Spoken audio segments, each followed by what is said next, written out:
بسم الله الرحمن الرحيم الحمد لله رب العالمين الحمد لله الذي هدانا لهذا وما كنا لنهتدي لولا أن هدانا الله أشهد أن لا إله إلا الله وحده لا شريك له وأشهد أن محمدا عبده ورسوله اللهم صل على محمد وعلى آل محمد كما صليت على إبراهيم وعلى آل إبراهيم إنك حميد مجيد اللهم بارك على محمد وعلى آل محمد كما باركت على إبراهيم وعلى آل إبراهيم إنك حميد مجيد ورضي اللهم عن الخلفاء الراشدين والصحابة أجمعين ومن تبعهم بإحسان إلى يوم الدين أما بعد السلام عليكم ورحمة الله وبركاته.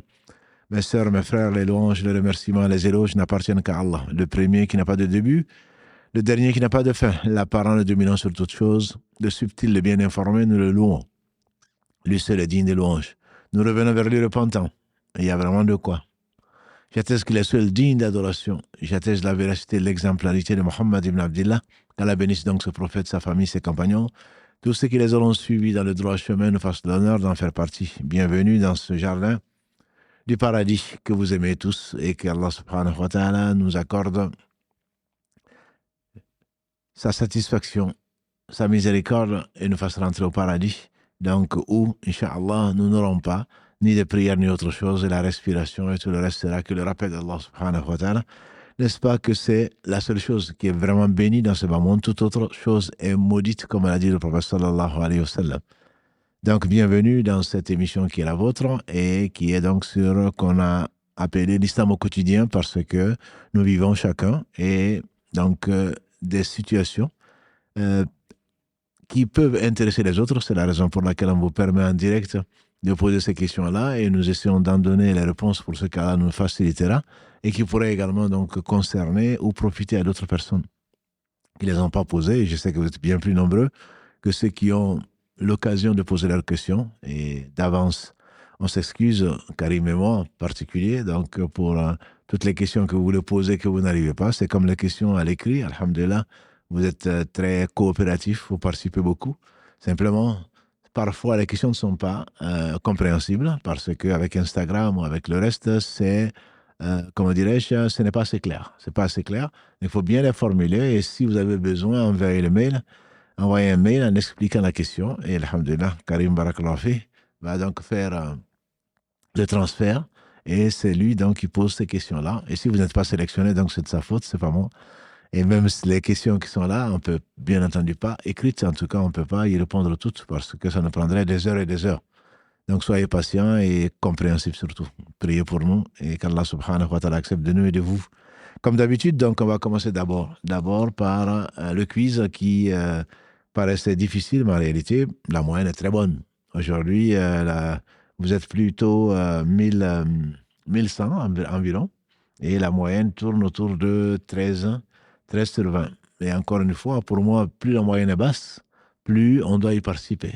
Plus on doit être plus attentif parce que ça veut dire que, comme le disent certains internautes, ça veut dire qu'il y a de quoi apprendre. Il y a vraiment de quoi apprendre. Si on n'a pas de bonnes réponses, ça veut dire qu'on a besoin d'apprendre et tant mieux. Et cette fois-ci, on a beaucoup insisté sur les versets du Coran, les sourates. Ce n'est pas, bien entendu, pour faire baisser la note. L'adoration, alhamdulillah, qu'Allah subhanahu wa ta'ala accepte, mais c'est de même, vous serez récompensé. C'est pas pour cela. C'est surtout pour qu'on fasse du Coran, alhamdulillah, un livre de chevet, plutôt que ce soit un roman, plutôt que ce soit autre chose. Donc, on a tendance aujourd'hui, avec les réseaux sociaux, le reste, à être paresseux, à écouter, et à ne pas lire, ne pas écouter le Coran. Or, comme on le sait, c'est le meilleur des rappels, c'est la parole d'Allah subhanahu wa ta'ala, donc les questions, même si les réponses ne sont pas très positives, il y a beaucoup de réponses négatives.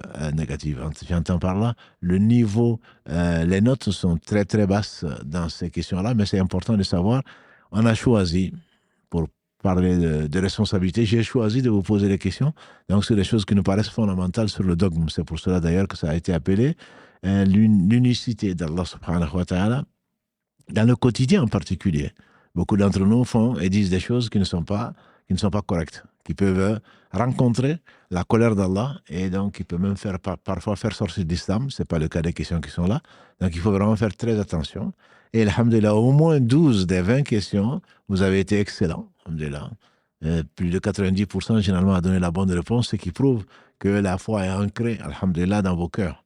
Donc, elles sont importantes, même si les autres sur le Coran le sont également, mais bien entendu, on ne va pas vous poser la question de savoir combien de fois on trouve le nom Rabb dans le Coran. Bon, ce n'était pas un jeu de hasard, on n'y joue pas. Et donc, certains se sont amusés à citer des chiffres comme ça. Il ne faut pas le faire. J'enseigne à nos enfants que quand on ne sait pas, on dit Allahu Alam. Donc, aux adultes aussi, j'aimerais bien que l'on intègre cette notion fondamentale. Et on a souvent dit avec Si Mohammed, quand l'imam Malik, quand Allah fasse miséricorde, quand ils sont cotisés pour venir lui poser 40 questions, on dit qu'il en a répondu à 4 ans. Il en a répondu à 4 sur 40. Voilà. Donc, il n'y a pas de honte à dire je ne sais pas, plutôt que de jouer, de cocher une case comme ça. Comme on me dit par hasard, le hasard n'existe pas. Donc, je préfère et je félicite plus les gens qui disent je ne sais pas, plutôt que les gens qui disent qu'il y en a 100, qu'il y en a 300, alors qu'en réalité, donc, il y a plus de 500 Rabb. Rabb, donc, c'est le Seigneur, et Allah l'utilise notamment dans la bouche de ses préférés, de ses alliés, notamment les prophètes, alayhim salatu wassalam. Rabb, ça veut dire que tu es conscient que c'est Allah qui t'a créé, et c'est pour cela que le tawhid de Rububiyya, l'unité dans la seigneurie, commence par c'est lui qui a tout créé. C'est lui qui a créé, c'est lui qui pourvoit à tout besoin, et c'est lui qui gère tout. Puisque tout lui appartient, tout est dans son royaume, c'est lui qui gère tout. Donc c'est la grandeur, la majesté d'Allah subhanahu wa ta'ala que l'on retrouve dans un de ses noms qui est donc Rabb. C'est lui qui m'a créé, c'est lui qui m'a éduqué, il n'arrive que ce que lui veut, et sa sagesse a dicté que je sois dans la parfaite des prestances, sauf si je me laisse aller. Donc c'est vraiment, dit Ya Rabb ou Rabbi, c'est un de ses noms qu'il aime, subhanahu wa ta'ala, et qui lui appartient en propre.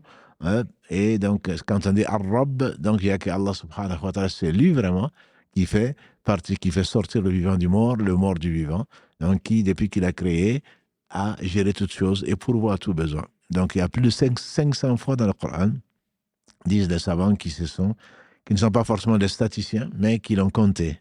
Deuxième question, dans combien de sourates, donc on va retrouver Alhamdulillahi Rabbil Alamin. Alhamdulillahi Rabbil Alamin. Donc, on va le trouver dans 10 sourates. Ce n'est pas 1, 2. Et ceux qui ne savent pas sont à peu près à égalité avec ceux qui ont donné la bonne réponse. Donc, certains n'ont donné qu'une fois. Ça, c'est bien sûr la Fatiha. Mais il y en a bien plus que ça. Il y en a 6. Troisième question. Dans quelle sourate trouve-t-on c'est Allah qui vous a créé ainsi que ce que vous faites? C'est ceux qui suivent souvent nos lives. Je reviens souvent dans ces lives dessus parce qu'il faut savoir que il n'y a pas d'autre créateur qu'Allah. Et les Qadarites, qui sont une secte, sont complètement à côté. C'est Allah qui nous crée. Et la hawla wa la quwwata illa billah. Donc, le hawqala, comme disent les savants, la hawla wa la quwwata illa billah, n'arrive que ce qu'Allah veut, même si tu veux rire, quand tu veux sourire, quand tu veux dormir, quand tu veux faire ce que tu veux, tu ne peux le faire que si Allah l'a créé.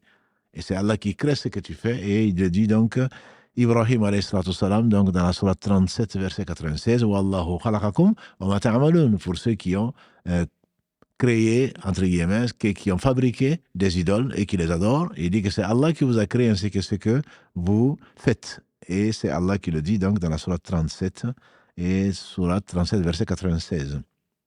Quatrième question, dans quelle sourate trouve-t-on? Et il n'y a pas de bête dont la provision n'incombe pas à Allah. C'est la sourate donc 11, c'est la sourate Hud. Et pour rappeler que c'est lui le Seigneur, subhanahu wa ta'ala, il n'y a pas de bête, il n'y a pas de créature dont donc la provision, dont la subsistance ne dépend pas d'Allah subhanahu wa ta'ala. C'est lui Ar-Raziq. C'est, comme il est dit, et le verset viendra après, وَمَا خَلَقْتُ الْجِنَّ وَالْإِنسَ إِلَّا لِيَعْبُدُونَ مَا أُرِيدُ مِنْهُم مِّن رِزْقٍ وَمَا أُرِيدُ أَن يُطْعِمُونَ إِنَّ اللَّهَ هُوَ الرَّزَّاقُ ذُو الْقُوَّةِ الْمَتِينَ. Je n'ai créé les djinns et les hommes qu'afin qu'ils m'adorent. Je ne leur demande pas de subsistance. En réalité, Allah, c'est le grand pourvoyeur de subsistance. Donc, le fait de savoir que Allah subhanahu wa ta'ala, qu'il n'y a pas de bête, et ça amène à ne pas tuer les enfants comme le faisaient les Arabes polythéistes du temps de la Jahiliya, ou à désespérer, ou à vouloir avorter parce que je suis au chômage, ou je ne sais quoi d'autre. C'est Allah qui pourvoit nos besoins, et qui pourvoit à tout besoin de tout ce qu'il a créé, c'est lui qui a tout créé. Question numéro 5. Dans quelle sourate trouve-t-on? Donc, je n'ai créé les hommes et les djinns, qu'on vient de citer, que pour m'adorer. Et là également, on revient souvent dans les lives. C'est bien la sourate 51, verset 56. Az-Zariyat, wa ma khalaqtu al-jinna wal-insa illa liya'budun. Le seul objectif, le seul but pour lequel Allah nous a créés par sagesse, par miséricorde, c'est de l'adorer. C'est-à-dire de faire les choses qu'il aime dans le cœur, par la langue et les membres, qu'il aime et agrée. C'est ça la définition la plus globale que j'ai entendue donc de l'adoration. Et certains ont dit les sourates prophètes. Bien sûr, si je vous ai proposé ce que je vous ai proposé, c'est bien parce que c'est pour vous tenter. C'est pour vous tenter. Et en fait, c'est les vents, donc dispersants, qui est le numéro 51. Et on pourrait penser effectivement aux prophètes, on pourrait penser aux coalisés, mais je ne sais pas, était certainement la meilleure réponse après la bonne réponse qui est donc la sourate 51.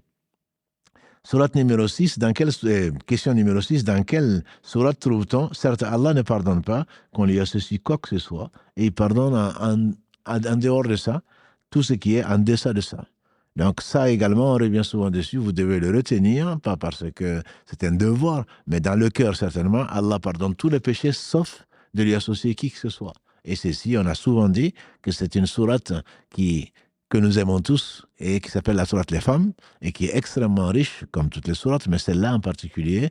Et Allah le dit dans 2 versets de la sourate 4, c'est le verset 48 et le verset 116. Il redit la même chose. Il dit, subhanahu wa ta'ala, donc, Inna Allah la yaghfir an yushraka bihi. Est-ce qu'il y a plus sévère mise en garde? Allah, certainement, Allah ne pardonne pas qu'on lui associe quoi que ce soit. En dehors de ça, il pardonne à qui il veut. Donc, Allah interdit son paradis à celui qui lui associe quoi que ce soit. Et par la bouche des prophètes, notamment Isa, Jésus, qui dit, Innaha, man yushrik billah, faqad harrama Allahu alayhi al-jannah. Certainement, celui qui associe à Allah, Allah lui a interdit le paradis. Et son refuge, son hôtel sera le feu. Et les injustes n'auront pas de secoureur. Donc c'est vraiment le seul péché qu'Allah ne pardonne pas. Quant aux autres, comme on le sait, il pardonne à qui il veut. Sa miséricorde est infinie. Et si c'est une injustice faite à autrui, mais tes bonnes actions, si tu en as, leur seront versées en équivalent, et Allah est juste.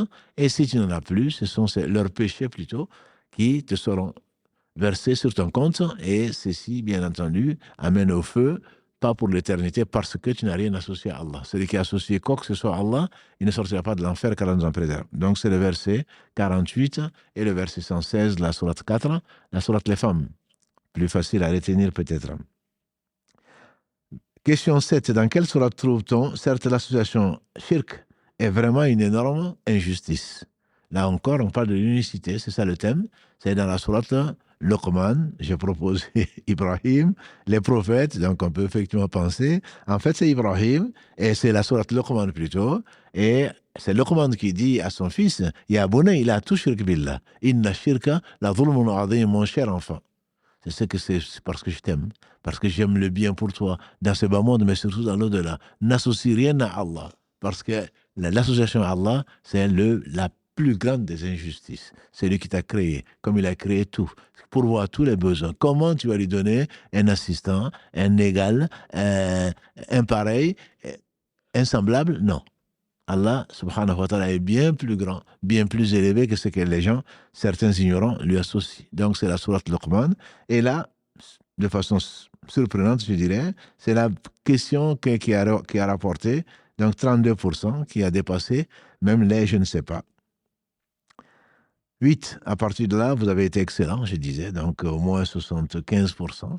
La question 8, est-il permis de dire c'est grâce à Allah et à toi que j'ai obtenu ceci et cela? Tout ceci, bien sûr, ce sont des choses qui sont sûres, que le messager d'Allah nous a enseigné. On ne doit pas dire c'est grâce à toi que j'ai eu ceci, et c'est courant, notamment dans nos familles. C'est grâce à toi que j'ai eu ceci. C'est grâce à toi que j'ai eu mon diplôme. C'est grâce à toi. Si tu n'étais pas là, je serais mort. Si tu n'étais pas là, c'est lui qui m'a sauvé. Non, c'est Allah.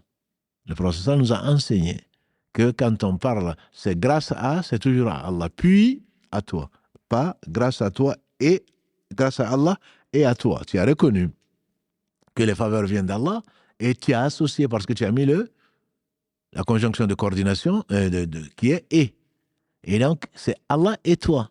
Le prophète sallam, il s'est étonné. Il a dit, vous m'associez à Allah? Non, c'est Allah seul. Ce qu'il veut se réalise. Allah a voulu t'honorer par le fait donc de t'utiliser pour ceci et cela. Et Allah n'a besoin ni de toi, ni de moi, ni de personne. Donc, il faut dire que c'est grâce à Allah, puis à toi, que j'ai réussi à avoir ceci, cela. Et celui qui n'est pas content, c'est qu'il se prend pour ce qui n'est pas. C'est un orgueilleux, et Allah a promis aux orgueilleux de les brûler dans l'enfer, qu'Allah nous en préserve. Question 9 également, où vous avez été 72% à bien répondre. Est-il permis de dire « Je n'ai qu'Allah et toi » ? Je n'ai qu'Allah et toi, on l'entend souvent. Et je suis vraiment je suis complètement perdu. Je suis complètement égaré. Je suis complètement pauvre. Je suis démuni. Je n'ai qu'Allah et toi. On l'entend souvent. Ça a l'air de rien, mais c'est une association. C'est associé à Allah. Si on savait la gravité de cela, on ne l'aurait jamais dit. Je n'ai qu'Allah. Puis toi, qu'Allah t'utilise, mon frère, ma sœur, pour m'apporter le bien que Allah a créé, subhanahu wa ta'ala, donc au travers de ce qu'il a voulu. C'est grâce à toi, c'est grâce à Allah plutôt, puis à toi. Je n'ai que Allah et toi ne se dit pas. Je n'ai que Allah, puis toi. Donc, question 9, vous avez été, alhamdoulilah, nombreux à avoir la bonne réponse, et ça me rassure pour la qualité donc, de votre foi, qu'Allah vous en rajoute. 10e question, est-il permis de dire si Allah et toi veulent? Ça a été dit au prophète sallam, yani masha'Allah wa shi'it. Il a dit, vous m'associez à Allah, dites simplement masha'Allah. Ça suffit. Allah, subhanahu wa ta'ala, c'est, donc, Allah, ce que Allah veut se réalise, comme il dit, qadrallahu masha'a fa'al. Qadrallahu, Allah a décrété, masha'Allahu fa'al, ce que Allah a voulu se réaliser, pas quelqu'un d'autre. Allah n'associe personne à Allah. C'est vraiment la pire des injustices et pour cause. Donc, ensuite, 11e question. Vous avez là également été 98%, je pense. Est-il permis de dire, s'il m'avait écouté, il ne serait pas mort? On entend souvent ça. Heureusement pas de vous, puisque vous avez été excellent pour ceux qui ont en tout cas répondu. 98%, si je dis bien. Donc, c'est vraiment excellent. Presque 100%, on ne peut pas dire s'il n'était pas là, le destin, ça veut dire que tu ne crois pas au destin. Et celui qui ne croit pas au destin, s'il dépense la montagne de bonnes actions, il passera par l'enfer, pour ne pas dire qu'il sera en enfer. Le destin, c'est la sagesse d'Allah, c'est la puissance d'Allah. 50 000 ans avant qu'il n'ait créé les cieux et la terre, il a créé la plume qui a écrit tout ce qu'il veut, ce qu'Allah lui a dicté et qui va arriver. S'il n'avait pas fait ceci, il ne serait pas arrivé cela. Le prophète, dans le hadith rapporté par Abu Huraira, radiallahu ta'ala anhu, il dit, le croyant fort est plus aimé et meilleur que le croyant faible, bien que Allah, ils ont tous les deux. Il y a du bien dedans. Entre eux, il a dit, ihris ala ma yanfa'uk, évertue-toi à faire ce qui va t'être utile. Et ne dis pas là où si. Parce que là où, a dit dans une autre version, ouvre les portes de Shaitan. Dis plutôt, masha'Allah, dis plutôt, qadrallahu masha'a fa'ala. Qadrallahu masha'a fa'ala, Allah l'a décrété. Ce qui est arrivé ne pouvait pas ne pas arriver. Le prophète sallallahu n'a-t-il pas dit, la plume est levée et l'encre a séché. Donc il n'y a pas s'il n'y avait pas eu cela, s'il n'y avait pas, bien sûr, si tu n'avais pas été créé toi, il n'y aurait probablement pas on aurait moins de philosophes. Tu es en train de spéculer et c'est un péché que tu prends parce que Allah seul sait ce qui n'a pas été, si ça avait été, ce que ce serait. Tu es en train de mentir. Tu parles d'une chose que tu ne connais pas. S'il n'y avait pas eu ça, il y aurait eu cela. Quelle garantie tu as? Allah seul peut le dire. Parce qu'il sait ce qui est, ce qui a été, ce qui sera. Ce qui n'a pas été, si ça avait été, ce que ce serait. 12e question, est-il permis de dire « je jure par ma vie » ? On entend parfois ça, « je jure par ma vie ». Qu'est-ce que c'est que ta vie? Quand on jure par la chose la plus importante pour nous, l'être le plus important. Je jure sur la tête de ma mère, on entend parfois, ou la tête de mon enfant, ou sur ma vie, que représente ta vie. Non, quand on doit jurer que par Allah, l'être suprême, subhanahu wa ta'ala, en dehors duquel il n'y a pas être digne d'adoration. On ne doit pas jurer par autre que Allah, subhanahu wa ta'ala. Vous avez été là aussi 97% à donner la bonne réponse. Je vous en félicite. Est-il permis, question 13, de dire « je jure par celui qui détient mon âme » ? Oui. Et vous avez été, masha'Allah, 85%, si je vois bien, de le dire oui. Le prophète sallam disait souvent « je jure par celui qui détient l'âme de Mohammed sallam dans sa main ». C'est-à-dire par Allah. Allah seul détient tout, et en particulier l'âme. Que dire alors de l'âme de Mohammed sallallahu alayhi wa sallam? C'est lui qui détient. Il donne la vie, il donne la mort. Donc dire, je jure par celui qui détient mon âme dans sa main, c'est permis. Et c'est ce que, puisque le prophète sallallahu alayhi wa sallam le faisait, et bien entendu, il ne parlait pas de lui-même, alayhi salatu wassalam, on doit donc le prendre comme modèle. Est-il permis de dire je jure par ma vie? On a dit non. Et est-il permis de dire je jure par le Seigneur de la Kaaba? Oui, et vous avez été que 60%. Il y a presque 30% qui ont dit non.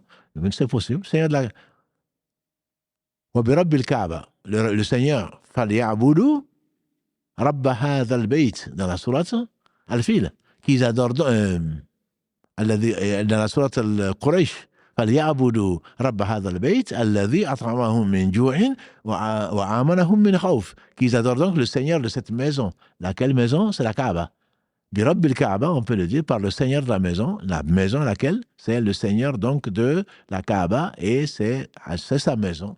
C'est la maison d'Allah subhanahu wa ta'ala, et on peut le dire. Donc certains sont trompés dans la question 14. Question 15, est-il permis de porter des objets, amulettes, mains de Fatma, etc. pour se protéger? La réponse, alhamdulillah, vous avez été 99%, masha'Allah, et très peu, il n'y a que 3% qui ont dit qu'ils savaient, 0,3% qui disent qu'ils ne savaient pas. Effectivement, on n'a pas le droit, même si c'est malheureusement courant entre les gris-gris que l'on met autour de la taille pour les lutteurs, ou pour avoir des enfants, ou ce qu'on met porte sur soi, toujours caché. Non, ceci n'est pas permis. C'est de l'association Allah subhanahu wa ta'ala qui nous en prédira. Allah seul protège. Et le fait, même j'ai entendu, non, moi je mets la main de Fatma juste parce que je trouve ça joli. Mais le problème, tu n'y crois pas, heureusement pour toi. Mais le problème, c'est que tu vas donner le mauvais exemple. Celui qui va le voir, qui va dire, tiens, c'est une vertu. Et tu vas rentrer dans la chaîne de ce qu'Allah n'aime pas. Et donc, tu as acheté, entre guillemets, la colère d'Allah. Ce n'est pas permis de porter ce qu'Allah a interdit, même si tu penses que ce n'est pas pour te protéger, parce que je donne le mauvais exemple. Question, donc, 16. Est-il permis de consulter un devin? Alhamdulillah, vous avez été 98%, mais tant mieux. Et il n'est bien entendu pas permis de consulter un devin. Celui qui va consulter un devin et qui ne croit même pas à ce qu'il dit, ses prières pendant 40 jours ne sont pas acceptées. Donc non, Allah seul sait ce qui va arriver. Le devin, c'est un menteur. Ils ont dit, Ya Rasulallah, il arrive qu'ils disent des choses qui sont vraies. Il dit justement, c'est leur djinn qui va venir, le dire une vérité qu'il aurait ramassé dans le ciel, et quand il a entendu des anges en train d'échanger, et il va le mettre donc dans l'oreille du sorcier ou du devin, et il va mettre 99 mensonges pour en faire 100. Donc c'est pas parce qu'il t'a dit une chose qui est vraie que tu dois le consulter ou que tu dois penser que ce qu'il dit est vrai. 17e question, est-il permis de consulter un voyant? C'est la même réponse, c'est non. C'est non, et vous avez été nombreux. Malheureusement, entre les coris que l'on jette, entre les différentes choses que l'on va... dis-moi, est-ce que dans ce mariage, il y a du bien? Depuis quand? Depuis quand tu vas demander à quelqu'un de savoir ce qu'est l'avenir? Allah seul sait l'avenir. Ni un prophète, ni un ange ne le sait. Allah révèle l'avenir à qui il veut, mais personne d'autre, encore moins cet homme qui vit de ton ignorance et de ta naïveté, à qui tu vas donner de l'argent, tout en prenant un grand péché. Donc, on n'a pas à consulter un voyant. Et 18e question, est-il permis d'utiliser la sorcellerie pour faire du bien? Voilà des choses que l'on entend. Alhamdulillah, vous avez été 98%, voire 99% à dire que non. Non. La sorcellerie, même si c'est du bien que tu veux, ton mari te quitte, il t'aime plus, ou je ne sais quoi d'autre, je vais faire de la sorcellerie pour le ramener. Bien sûr, c'est pour les enfants, n'est-ce pas? C'est pour la famille. Non, c'est pas permis. La sorcellerie, le sorcier est un mécréant. Il n'a pas à utiliser donc la sorcellerie pour... Allah est pur, n'accepte ce qui est pur. Demande à Allah subhanahu wa ta'ala, reforme ton comportement, et il se peut que Allah ouvre la porte de la réconciliation et du reste, donc tu n'as pas à le faire. 19e question, est-il permis d'utiliser la sorcellerie pour détruire un sortilège? Des gens ensorcelés, c'est pas ce qui manque malheureusement aujourd'hui. Et donc moi, je vais aller faire de la sorcellerie pour détruire la sorcellerie. Ce n'est pas permis. Ce n'est pas permis parce que tu as fait de la sorcellerie. En tout cas, c'est l'avis majoritaire des savants. C'est l'avis que je connais des savants. Dernière question, est-il permis de sacrifier un animal avant de rentrer dans une nouvelle habitation pour se protéger? Vous avez été 80 seulement, je dirais, parce qu'on a déjà traité. On a 10% parmi les gens qui ont participé au quiz qui disent que c'est permis. Non. C'est traditionnel, c'est coutumier, mais c'est grave. Parce que quand on sacrifie, on doit sacrifier que pour Allah. C'est de l'association majeure. Quand on sacrifie, l'association majeure, vous savez ce que c'est? C'est celui qui meurt avec ça, il ne sort pas de l'enfer. Et donc, ce n'est pas permis de sacrifier, de mettre quoi que ce soit, entre guillemets, entre Allah et soi, en disant que moi, je veux sacrifier pour rentrer dans ma maison, comme ça, je vais me protéger des djinns, et donc tu sacrifies pour les djinns. Et dans ce cas-là, bien entendu, ce que tu as fait est un péché majeur, que dis-je, c'est le seul péché. Si tu ne reviens pas dessus, qu'Allah ne pardonne pas. Et donc, quelles que soient tes bonnes actions, Allah les annule complètement. Comme il a dit à son prophète sallam dans la sourate 39, وَلَقَدْ أُوحِيَ إِلَيْكَ وَإِلَى الَّذِينَ مِنْ قَبْلِكَ. Allah dit, il t'a été révélé, ya Muhammad, ainsi qu'à ceux qui sont venus avant toi. لَإِنْ أَشْرَكْتَ لَيَحْبَطَنَّ عَمَلُكَ. Si tu es associé, on annule complètement tes actions. وَلَا تَكُونَنَّ مِنَ الْخَاسِرِينَ. لَيَحْبَطَنَّ عَمَلُكَ, c'est-à-dire que tout ce que tu as fait, Allah l'annule et l'annule. Et donc, c'est quelque chose d'extrêmement grave qu'Allah subhanahu wa ta'ala nous compte, nous fasse mourir musulmans et nous préserve contre les conséquences de nos mots et des mots de nos actions. Et le prophète sallallahu ne disait-il pas, Allahumma inni a'udhu bika an ushrika bika ma a'lamu astaghfiruka lima la a'lamu. Je cherche protection, ya Allah, auprès de toi, afin que je ne t'associe pas que quoi que ce soit. Donc, que je connaisse et que je te demande pardon si par malheur, si par erreur, si involontairement, j'ai pu t'associer quoi que ce soit. Ça, c'est lui qui le demandait, qui dit alors, et son ancêtre Ibrahim disait à peu près la même chose, le père des musulmans. Wallahu a'la wa a'lam. Voilà donc la réponse à ce quiz-là, qui nous a pris presque une demi-heure, mais je pense que c'est important, parce que c'est cette partie, cette première demi-heure que nous utilisons pour rappeler des choses importantes.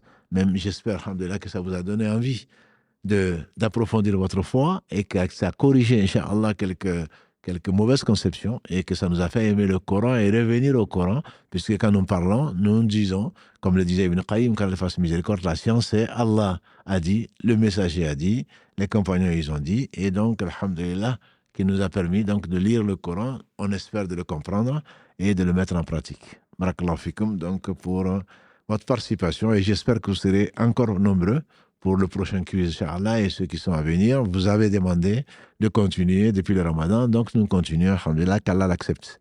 Donc on va passer à la deuxième partie de ce live, donc qui est les questions-réponses sur votre quotidien. Et on a reçu beaucoup de questions écrites. J'imagine que les questions orales également doivent être...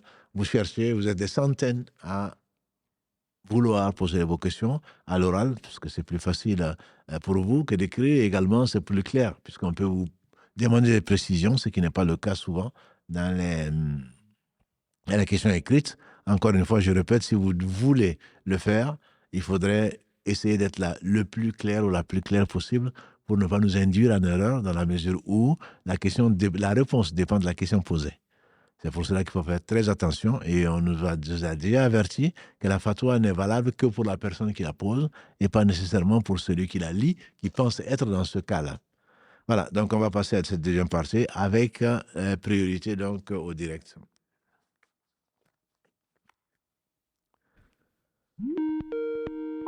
Allô, oui. Allô, salam alaikum. Wa alaykum salam wa rahmatullah. Est-ce que vous m'entendez bien? Oui, on vous entend très bien. Barakallahu fik. Alors, je voulais tout d'abord vous remercier encore une fois pour tous vos lives, toutes vos vidéos et tous vos conseils. Allah Ça nous aide beaucoup au quotidien. Alhamdulillah. Et qu'Allah vous récompense, vous et votre équipe. Amin, barakallahu fik. Alors moi, ma question se porte sur une Umrah que je compte faire prochainement. Inch'Allah. Sauf que normalement, j'aurai mes menstrues là-bas et j'aurais voulu savoir est-ce qu'une femme menstruée peut rentrer dans le Masjid al-Haram sans faire le tawaf, évidemment. Oui, bien entendu. Aller dans le Masjid al-Haram sans prier, sans faire le tawaf, je dirais que ce n'est, même si c'était permis, ce n'est pas à faire. C'est la sacralité des lieux et la majorité des savants, l'écrasante majorité des savants pour le Haram, à ma connaissance, ils sont unanimes pour dire que non. Par contre, pour venir écouter un cours ou autre chose dans une mosquée, il y a une divergence dessus, dont l'imam al-Bukhari qui disait que c'était possible, l'imam Albani également, mais la majorité des savants disent non. Et ce que je te conseille, c'est de profiter de ton séjour-là. Et Allah sait pourquoi tu n'es pas rentré dans le haram. Il se peut qu'il t'inscrive les 100 000 prières pour lesquelles tu as été recherché et son agrément. Donc, mieux vaut ne pas prendre ce risque-là et d'encourir une colère d'Allah, alors que les savants sont, même s'ils ne sont pas, bien sûr, ils peuvent se tromper, mais ils ne peuvent pas se tromper tous. Comme l'a dit le prophète sallallahu alayhi wa sallam, mais là, c'est l'unanimité. Ne le fais pas. Patiente, Inch'Allah, en faisant beaucoup de dhikr, en variant. Donc, ne suis pas ton envie d'aller faire des courses, etc. Reste dans ta chambre d'hôtel, le maximum possible, bien sûr. Fais le maximum de dhikr. Et, alhamdoulilah, essaie de profiter de cet endroit merveilleux dans lequel tu seras, jusqu'à ce que Allah te redonne la pureté. Et sinon, j'imagine que si ça tardait, alhamdoulilah, il y a beaucoup de savants à qui tu peux poser la question. Et il y a des solutions également qui sont proposées, et notamment, même si tu vas à Médine et sans faire la Umrah, tu peux ensuite prendre le TGV, c'est 2 heures, ou l'équivalent, et le train rapide, 2 heures pour venir faire ta Umrah et de repartir. Donc, Inch'Allah, Allah te facilitera les choses. Merci beaucoup pour vos réponses claires. Allah est magnifique, ma soeur. Salam alaikum. Alaikum salam. Donc, une question, c'est les jeux. La première question, on a préféré la poser pour nos enfants qui ont tendance à s'amuser avec des jeux magiques ou c'est magique.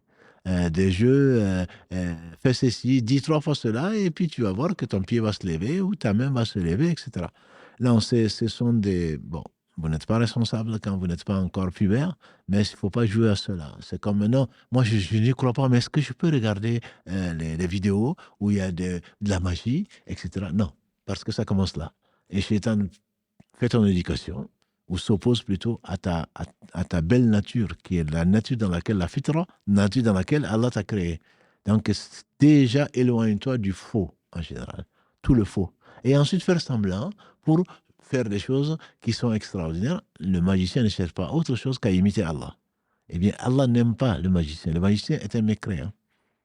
Donc, il ne faut pas chercher à leur ressembler, même en s'amusant. Même en s'amusant. Celui qui imite un peuple en fait partie. Ce n'est pas ton cas, mon fils, mon petit-fils. Ce n'est pas ton cas, puisque tu n'es pas responsable. Mais ne joue pas avec le feu. C'est quand tu vas grandir, malheureusement, tu risques d'avoir une mauvaise compagnie, notamment celle de ton shaitan, qui va t'amener à dire non, c'est juste pour rire. Je te le déconseille fortement. Allô, oui. Allô. Oui, salam alaikum. On vous écoute, alaikum salam wa rahmatullah. Petite question concernant les mutuelles. Oui. Est-ce que, comme pour les assurances, est-ce qu'on félicite ou pas de prendre une mutuelle? Concernant la mutuelle, il faut distinguer 2 choses. Ce qu'on appelle mutuelle et qui est la mutualisation de cotisation, autre chose, pour aider les gens, ça c'est permis. Donc il faut aller regarder sur cette mutuelle, même si elle s'appelle la mutuelle de je ne sais quoi, elle peut être de l'assurance. L'assurance est interdite dans l'islam. Et ne sont tolérées que celles qu'on nous impose, comme pour la voiture, comme pour l'habitat, sinon tu n'as pas de logement, etc., etc. Celles-là sont tolérées. On ne peut même pas dire qu'elles sont permises, elles sont tolérées. Quant aux mutuelles, si c'est une mutuelle c'est une assurance plutôt, qui se couvre sous le nom de mutuelle, il faudrait regarder, tu cliques là où tu sais, et tu vois quel est son statut. Son statut de mutuelle, ceci est permis. Les Arabes d'avant, l'islam est venu confirmer cela. Cette solidarité est une chose qui est recommandée. Voilà. Par contre, si c'est un statut d'assurance, Allah seul assure. Là, c'est, à ma connaissance, à l'unanimité des savants, que ce sont des choses qui sont interdites. Ouais. Après, moi, de ce que j'ai vu en France, j'ai l'impression que ça s'apparente plus à de l'assurance et que c'est pas ce qu'on appelait une mutuelle d'avant. Oui, mais justement, il y a des mutuelles. Il y a des mutuelles qui existent encore, de solidarité, etc. Ça existe. On ne peut pas généraliser, mais c'est vrai que souvent, on prend le nom de mutuelle, soit pour séduire, soit pour d'autres raisons, mais ce sont des assurances. Vérifie quand même, une fois que tu as le statut, ta réponse, Inch'Allah, sera claire. Inch'Allah, d'accord. Barakallahu fik. Allah yabarak. Allah khair. Ouais, salam alaikum. Alayka salam wa rahmatullah. J'avais des problèmes d'insomnie, dit une de nos sœurs ou un de nos frères, et un raqi m'a conseillé de mettre un couteau et de l'ail sous l'oreiller, chose que j'ai refusée. J'ai dit à la famille que ça ressemblait à du shirk. Donc ma question est, est-ce que c'est le cas? C'est du shirk, c'est sûr. Depuis quand l'ail, qui sent si fort, et que le professeur nous a même dit de ne pas, quand on en mange, de prier chez soi, que depuis quand l'ail ou un couteau ou qui que ce soit a pu te faire ceci et cela. Non, la ruqya est connue, c'est Allah qui guérit. C'est lui le raqi, si on peut l'appeler comme ça. C'est Allah subhanahu wa ta'ala qui guérit, c'est le seul. Allahumma rabban nas, idhab al-bath wa shafi. Anta shafi. Anta shafi. C'est l'un des noms d'Allah subhanahu wa ta'ala que l'on trouve dans la sunna du prophète sallallahu alayhi wa sallam, puisqu'il dit, oh Allah, guéris-moi. C'est toi le guérisseur. Donc, Ash-Shafi', c'est Allah subhanahu wa ta'ala. Quand on parle de raqi, il ne faut surtout pas penser que c'est quelqu'un qui va te guérir. C'est Allah seul qui guérit. Donc, le fait de mettre un couteau, le prophète sallallahu alayhi wa sallam, un jour meilleur qu'aujourd'hui, il a vu un homme avec un bracelet en cuivre. Il dit, c'est pourquoi? Il dit, c'est contre telle maladie. Il l'a arraché, il l'a jeté. Il a dit, si tu meurs avec ça, tu vas en enfer. Que dire alors? C'est au couteau que tu vas te confier, ou même à un Coran miniature, ou je ne sais quoi d'autre que tu vas mettre dans ta poche, ou dans ta chaussure, ou sous ton oreiller. Non. Confie-toi à Allah, et subhanahu wa ta'ala, il suffit. Il suffit. Donc, la ruqya, quelqu'un a posé cette question, tant qu'on y est. Comment se fait la ruqya? Comment se fait la ruqya? La ruqya, donc, c'est les paroles d'Allah parfaites, ou les paroles du prophète sallallahu qu'Allah lui a inspirées. Donc, on lit, et pour ce qui est du Coran, on lit du Coran. Il n'y a pas de sourate particulière pour telle et telle maladie, comme on entend parfois. Comme je l'ai dit peut-être lundi dernier ou ailleurs, on prend l'islam comme une pharmacie. Est-ce qu'il y a-t-il pas une invocation? Si je la fais, je vais me marier. Y a-t-il pas une invocation? Si je la fais, je réussis mon examen. Y a-t-il pas une invocation? Non, mais c'est subhanallah. Subhanallah. Allah est bien plus généreux et il mérite beaucoup plus que ça. Tu vas t'attacher à une invocation, tu vas t'attacher à des mots, alors que ton cœur va s'attacher à ça, alors qu'il doit s'attacher au Seigneur des mondes, subhanahu wa ta'ala.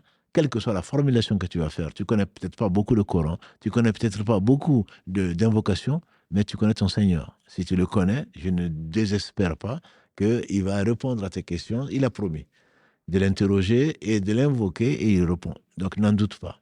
Donc ne faisons pas de l'islam administratif avec donc une pharmacie, 3 comprimés par jour. Celui qui répète 118 fois tel nom d'Allah, il va avoir ceci et cela. Non seulement c'est mentir sur Allah et mentir sur son prophète, mais en plus ça ne va pas marcher grâce à Allah subhanahu wa ta'ala.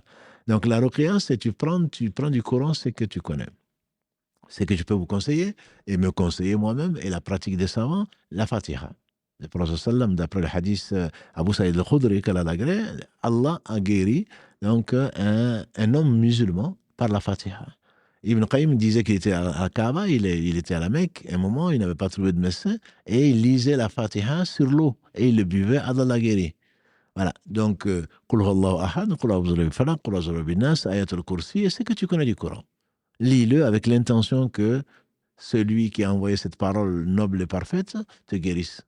Et tu ne vas pas tarder. Si tu ne guéris pas, ce sera pour ton bien, pour t'enlever des péchés, etc. etc. Donc, la ruqya, si tu ne sais pas du Coran, alors écoute. Écoute du Coran sur un CD, ou va sur YouTube, pour ne pas faire de publicité, tape ruqya, et tu as des versions et des versions qui vont t'aider, Inch'Allah. Et malheureusement, on l'a déjà dit, hein, on dit qu'il y a 70% des gens qui font de ruqya qui ne sont pas malades. Ils sont malades, bien sûr, dans le cœur. Ils n'ont rien. Ils n'ont absolument rien. Simplement, c'est du stress, c'est du waswas. C'est ma belle-mère a dû me faire quelque chose. Je ne réussis pas. Au lieu de se poser la question, au lieu de demander à Allah subhanahu wa ta'ala, au lieu de se remettre en cause, on a tendance à renvoyer et remettre la faute sur les autres. La faute, ça vient de nous-mêmes. La faute vient de nous-mêmes. Notre oubli d'Allah subhanahu wa ta'ala, nos négligences. Donc, il ne faut pas qu'on tombe dans ce panneau-là. On doit se remettre en cause tout en demandant à Allah subhanahu wa ta'ala qui est le Tout-Puissant. Allô, salam alaikum. Alaykoum salam, vous m'entendez? On vous entend bien, alhamdulillah. D'abord, je voudrais d'abord vous remercier pour tout ce que vous faites, vous et votre équipe. Barakallahu fik. Voilà. Et ma question concerne par rapport à, par exemple, un frère qui vous demande de ne plus l'adresser la parole. Non. Je voulais savoir comment se positionner face à cela. Parce qu'il y a un malentendu entre Oui, vous bien et sûr. tout ça, et depuis ça, il vous demande de ne plus lui adresser la parole. Non, Je voulais c'est savoir comment agir. comment se positionner face à cela. Alhamdulillah, qu'Allah lui pardonne, qu'Allah le guide de passer le salam. Le prophète sallam a dit dans un jour meilleur qu'aujourd'hui, vous ne rentrerez au paradis qu'à condition d'être croyant. Et vous ne serez croyant qu'à condition de vous aimer. Ne vous indiquerai-je pas une chose, si vous la dites, vous allez vous aimer. Ils ont dit, bah là, ya Rasulallah, certainement. Il dit, afshu salam bainakum, passez-vous le salam entre vous. Donc le salam n'est pas seulement, ne vois-tu pas que si tu es dans la rue, quelqu'un dit salam alaikum, tout de suite, au lieu d'être crispé, le stress, il s'en va et tu lui souris, même si tu ne connais pas la personne. Donc le frère, il n'a pas raison, bien sûr. Et le fait que tu lui passes le salam, c'est mieux pour lui et c'est mieux pour toi. Et le fait de lui passer le salam, par contre, il est obligé de te répondre. Donc, de deux choses l'une. Prie pour lui déjà, c'est ce que je te conseille, parce qu'il reste ton frère, même si il n'est pas prêt à te pardonner, Allah te pardonnera. Et fais-lui des cadeaux, moi je te dis, fais-lui des cadeaux, entre autres la prière, mais envoie-lui des cadeaux. Envoie-lui le grand frère ou l'oncle, utilise ta maman ou ta tante pour lui demander pardon, même si tu penses avoir raison. Demande-lui pardon. Il se peut que Allah subhanahu wa ta'ala apaise son cœur. Et envoie-lui une lettre, s'il ne veut pas que tu lui passes le salam, envoie-lui une lettre. Mon frère, je t'aime, je suis vraiment désolé, ce qui est arrivé.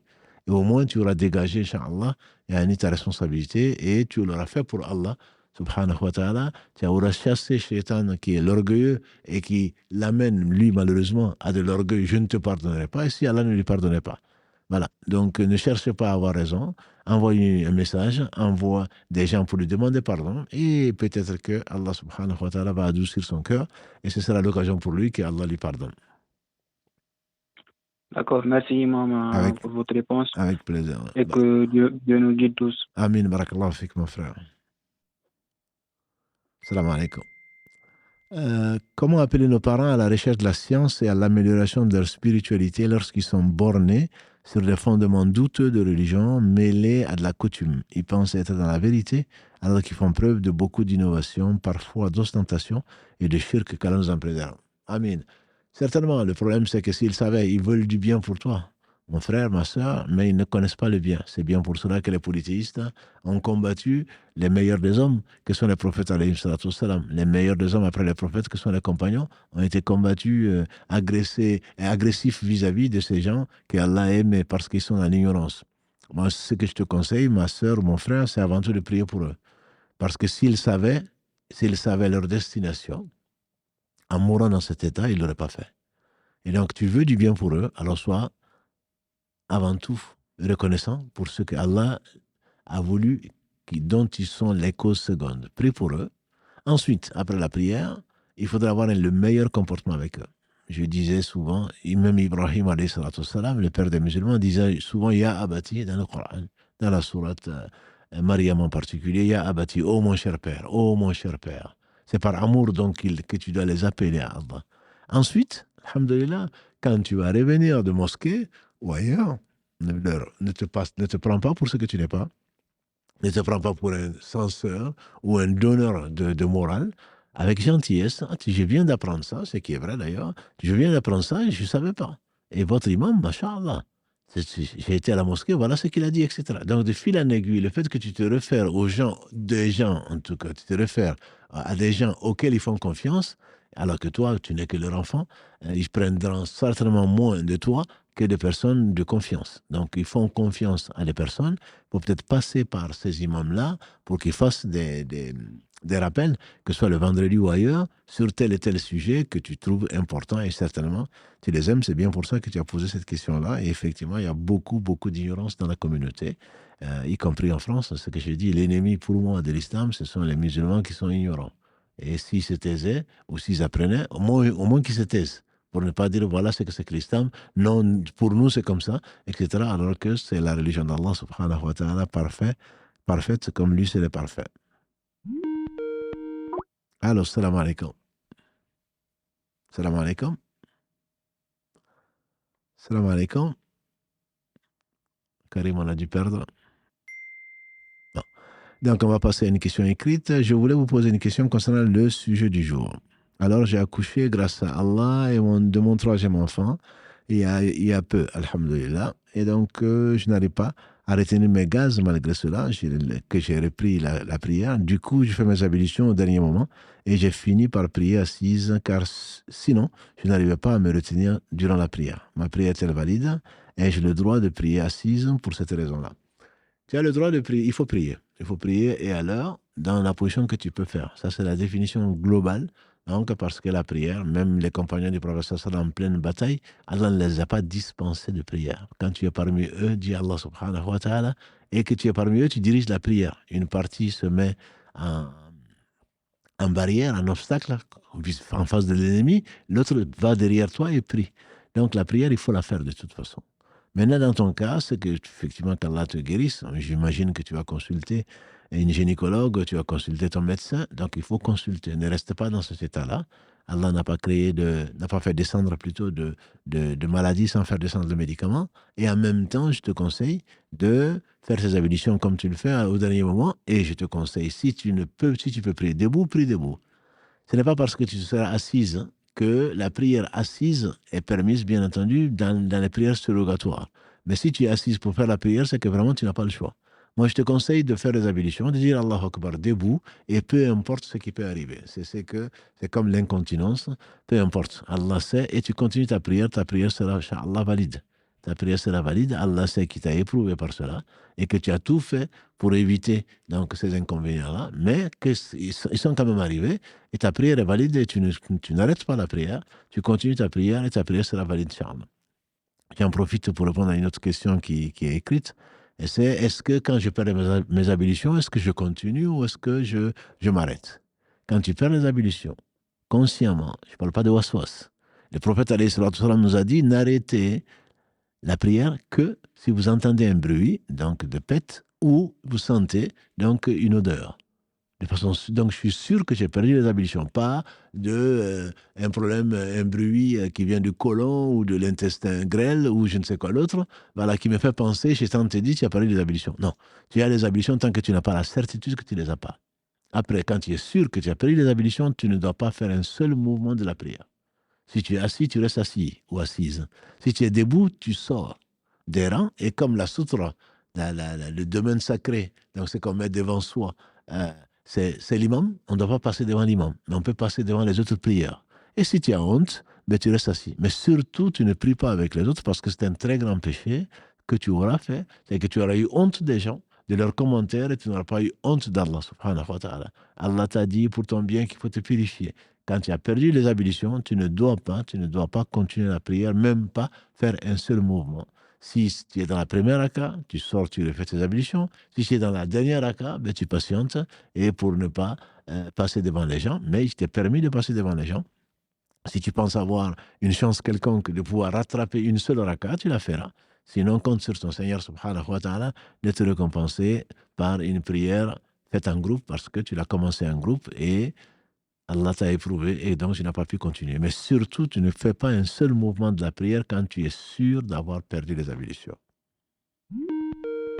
Allô? Allô, salam alaikum. Wa alaykum assalam wa rahmatullah. Salam alaikum. Franchement, merci beaucoup, Imam, pour toi et pour toute l'équipe pour ces émissions-là. Amen. Que ce soit pendant le ramadan, que ce soit pendant tout le temps. Franchement, barakallahu fikum pour tout. Ma question, ça porte sur la sorcellerie. C'est pour savoir, en fait, comment on se protège de la sorcellerie. Enfin, je m'explique. Je sais que on doit tout le temps se fier à Allah. Mais est-ce que, pas forcément les marabouts, mais est-ce qu'il y a-t-il une sorte de marabout qui peuvent nous protéger de la sorcellerie, mais sans que ce soit de l'association? Je ne sais pas si vous me comprenez. Oui, je pense voir à quoi tu fais allusion, effectivement. Sache, et avec les auditeurs avec toi, que la sorcellerie, c'est une épreuve. Le prophète sallam lui-même a été ensorcelé, et c'est la raison pour laquelle Allah la sabab nuzul. Allah a envoyé donc les deux dernières sourates, après, s'adresser à quelqu'un pour se protéger, ça devient de l'association, comme dans le quiz qu'on vient de dire. Personne ne peut protéger si ce n'est Allah. Même le prophète sallam lui-même, on ne doit pas l'invoquer pour protéger, surtout après sa mort. Et on est venu demander au prophète sallam d'ailleurs une protection contre un hypocrite. Il a dit, ce n'est pas auprès de moi qu'il faut chercher protection, il faut chercher protection auprès d'Allah. Donc ça, c'est même avec le prophète sallam, on ne doit pas demander, même quand il était vivant, il a interdit. Maintenant, ce que tu dois faire, et qu'Allah te protège de tout mal, c'est effectivement prendre tes précautions. C'est-à-dire, le prophète sallam faisait la ruqya tous les soirs. Il se mettait au lit, sur le côté droit, avec les ablutions. Il tendait ses mains. Il y a ça aussi, c'est une question écrite. Comment on fait? On tend ses mains, on crachote dessus. On lit la sourate Ikhlas, la Falaq, donc 112, 113, 114, et on se le passe sur tout le corps, à commencer par le visage et les mains, et le visage plutôt et la tête, et jusqu'aux pieds, là où on peut toucher. Ça, c'est déjà une ruqya qui va te protéger, Inch'Allah. Allah a voulu que Shaitan nous enseigne également donc que Ayatul Kursi, ça suffit la nuit. Donc le faire de dhikr, parce que les shayatines, les sorciers, ils utilisent des djinns pour lesquels ils ont vendu leur vie et les djinns travaillent pour eux. Donc le djinn ne peut pas se rapprocher de toi si tu es en état d'abolition et surtout en état de conscience et de rappel. Bien sûr, on n'est pas des prophètes et malheureusement, on n'est pas souvent, on est souvent insouciants. Ils en profitent quand on est très heureux ou quand on est très triste pour entrer en nous. Et les sorciers les envoient donc pour entrer en nous. Pour entrer en nous, il y a un frère, qu'Allah le guérisse, il est actuellement éprouvé. Il m'a dit, j'ai une nièce que j'ai visitée en Espagne, elle était ensorcelée. Et quand j'ai récité le Coran, le djinn a parlé. Et je lui ai demandé, mais comment tu es rentré? Il a dit, c'était un jour où elle jeûnait. Donc, on pense d'elle du bien. Elle jeûnait, et à la rupture du jeûne, sa mère lui a envoyé un plat. Donc, elle ne peut pas imaginer que sa mère l'a ensorcelée. Mais elle a oublié de dire Bismillah. Et donc, j'en ai profité pour entrer. J'en ai profité pour entrer, elle venait de jeûner, et c'est sa mère qui lui a envoyé un plat, probablement qu'elle aimait. Donc, c'est par ces moments d'insouciance ou d'oubli que les sorciers, que les djinns envoyés par les sorciers entrent en nous. Donc, il faut être vigilant, il faut faire beaucoup de rappels, mais il ne faut jamais aller voir quelqu'un parce qu'ils vont finir pour ne pas passer pour des incapables. Ils vont te donner un petit truc qu'il faut garder sur toi, ou qu'il faut porter, ou qu'il faut mettre sous le lit, ou sous le coussin, etc. Non, tu te confies à Allah et tu fais attention à tes ennemis. Tu fais attention à des ennemis, et y compris dans la famille. Malheureusement, ça existe, et tu le sais. Dans les familles, c'est souvent l'origine. C'est pas seulement entre co-épouses, c'est entre sœurs, c'est entre frères, etc. Donc tu fais attention, et Allah seul le protège. Tu fais attention à ce que tu manges. Et quand même, si on t'envoie, même si c'est une belle-mère, si on t'envoie un plat, pour toi, le mieux, c'est de ne pas le manger. Tu peux manger avec tout le monde, parce que la sorcellerie ne peut pas le mettre dans tout le plat, mais un plat spécial qui t'est envoyé, évite-le. Donne-le à des animaux, donne-le à je ne sais qui d'autre, ne le jette pas, bien sûr, mais ne le mange pas. Si tu as un soupçon qu'elle ne soit pas parano, bien sûr, mais si tu as un soupçon sur quelqu'un, évite de manger ce qu'il te donne. Ferme à clé la porte de ta chambre, parce qu'on a trouvé, y compris chez la mariée, on a trouvé des choses qui sont cousues dans ce qu'on lui a offert. Donc, il faut faire aussi attention. Malheureusement, on devient presque paranoïaque, mais il faut faire attention. Il faut faire attention. On se confie à Allah, mais on prend nos précautions, et qu'Allah te protège. Franchement, Barakallahu Fikoum, moi je pense que tout ce que vous avez dit, en fait, on sous-estime beaucoup ces méthodes-là. Et moi, je suis de la communauté des sonniqués, et franchement, c'est très, très répandu. Je vous remercie, Shir. Franchement, je vous remercie beaucoup. Et je remercie aussi l'équipe, et surtout le travail de l'homme de Karim, de Mohamed Adda et de Mohamed Sissi Mohamed. Franchement, Barakallahu Fikoum, mais qu'Allah vous paye par le meilleur. Amen. Barakallahu fik à toi, et qu'Allah te préserve de tout mal. Amin Allah, amin Allah. Salam alaikum. Wa alaikum salam wa rahmatullah. Question sur les agneaux. De moins de 6 mois pour l'Aïd al-Adha.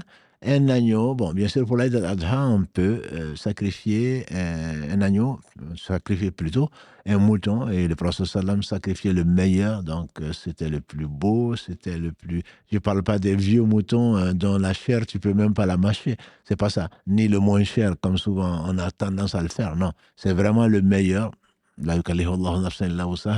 vraiment le plus beau. Le prophète sallam disait à Aïcha, sacrifier un mouton ou un bélier qui mangeait dans le noir et qui marchait dans le noir. Et les savants, ils ont compris que c'était très beau bélier qui était blanc et qui avait donc du noir autour donc du museau, ou je ne sais plus, et également dans ses pieds. Donc quelque chose que tu aimerais posséder, c'est ce que tu dois donner à Allah le meilleur. Et pour le mouton, l'idéal, c'est 1 an ou un peu moins. Et pour la chèvre, ce qui est possible également, c'est 2 ans ou un peu moins. Voilà. On peut également sacrifier, donc pour l'Aïd, on peut également sacrifier la vache ou le veau à 7. On peut également le faire pour le chameau à 7 également. Donc 6 mois, c'est un avis de savant, et 6 mois, c'est vraiment le minimum. C'est le minimum. Ce que je te conseille, comme on l'a dit lundi dernier, et j'en profite d'ailleurs pour reproposer aux frères et aux sœurs qui cherchent à sacrifier dans des bonnes conditions et des beaux agneaux, je dirais. Donc l'adresse qu'on m'a fait parvenir, et je fais confiance aux frères qui s'occupent de cela. Donc que tu as dit Afrique, comme on l'entend. Certains se sont trompés de façon d'écrire avec un Afrique avec un C. C'est Afrique comme on l'entend, AFRIQUE, et collé, donc charity, CHARITY, tout collé.com.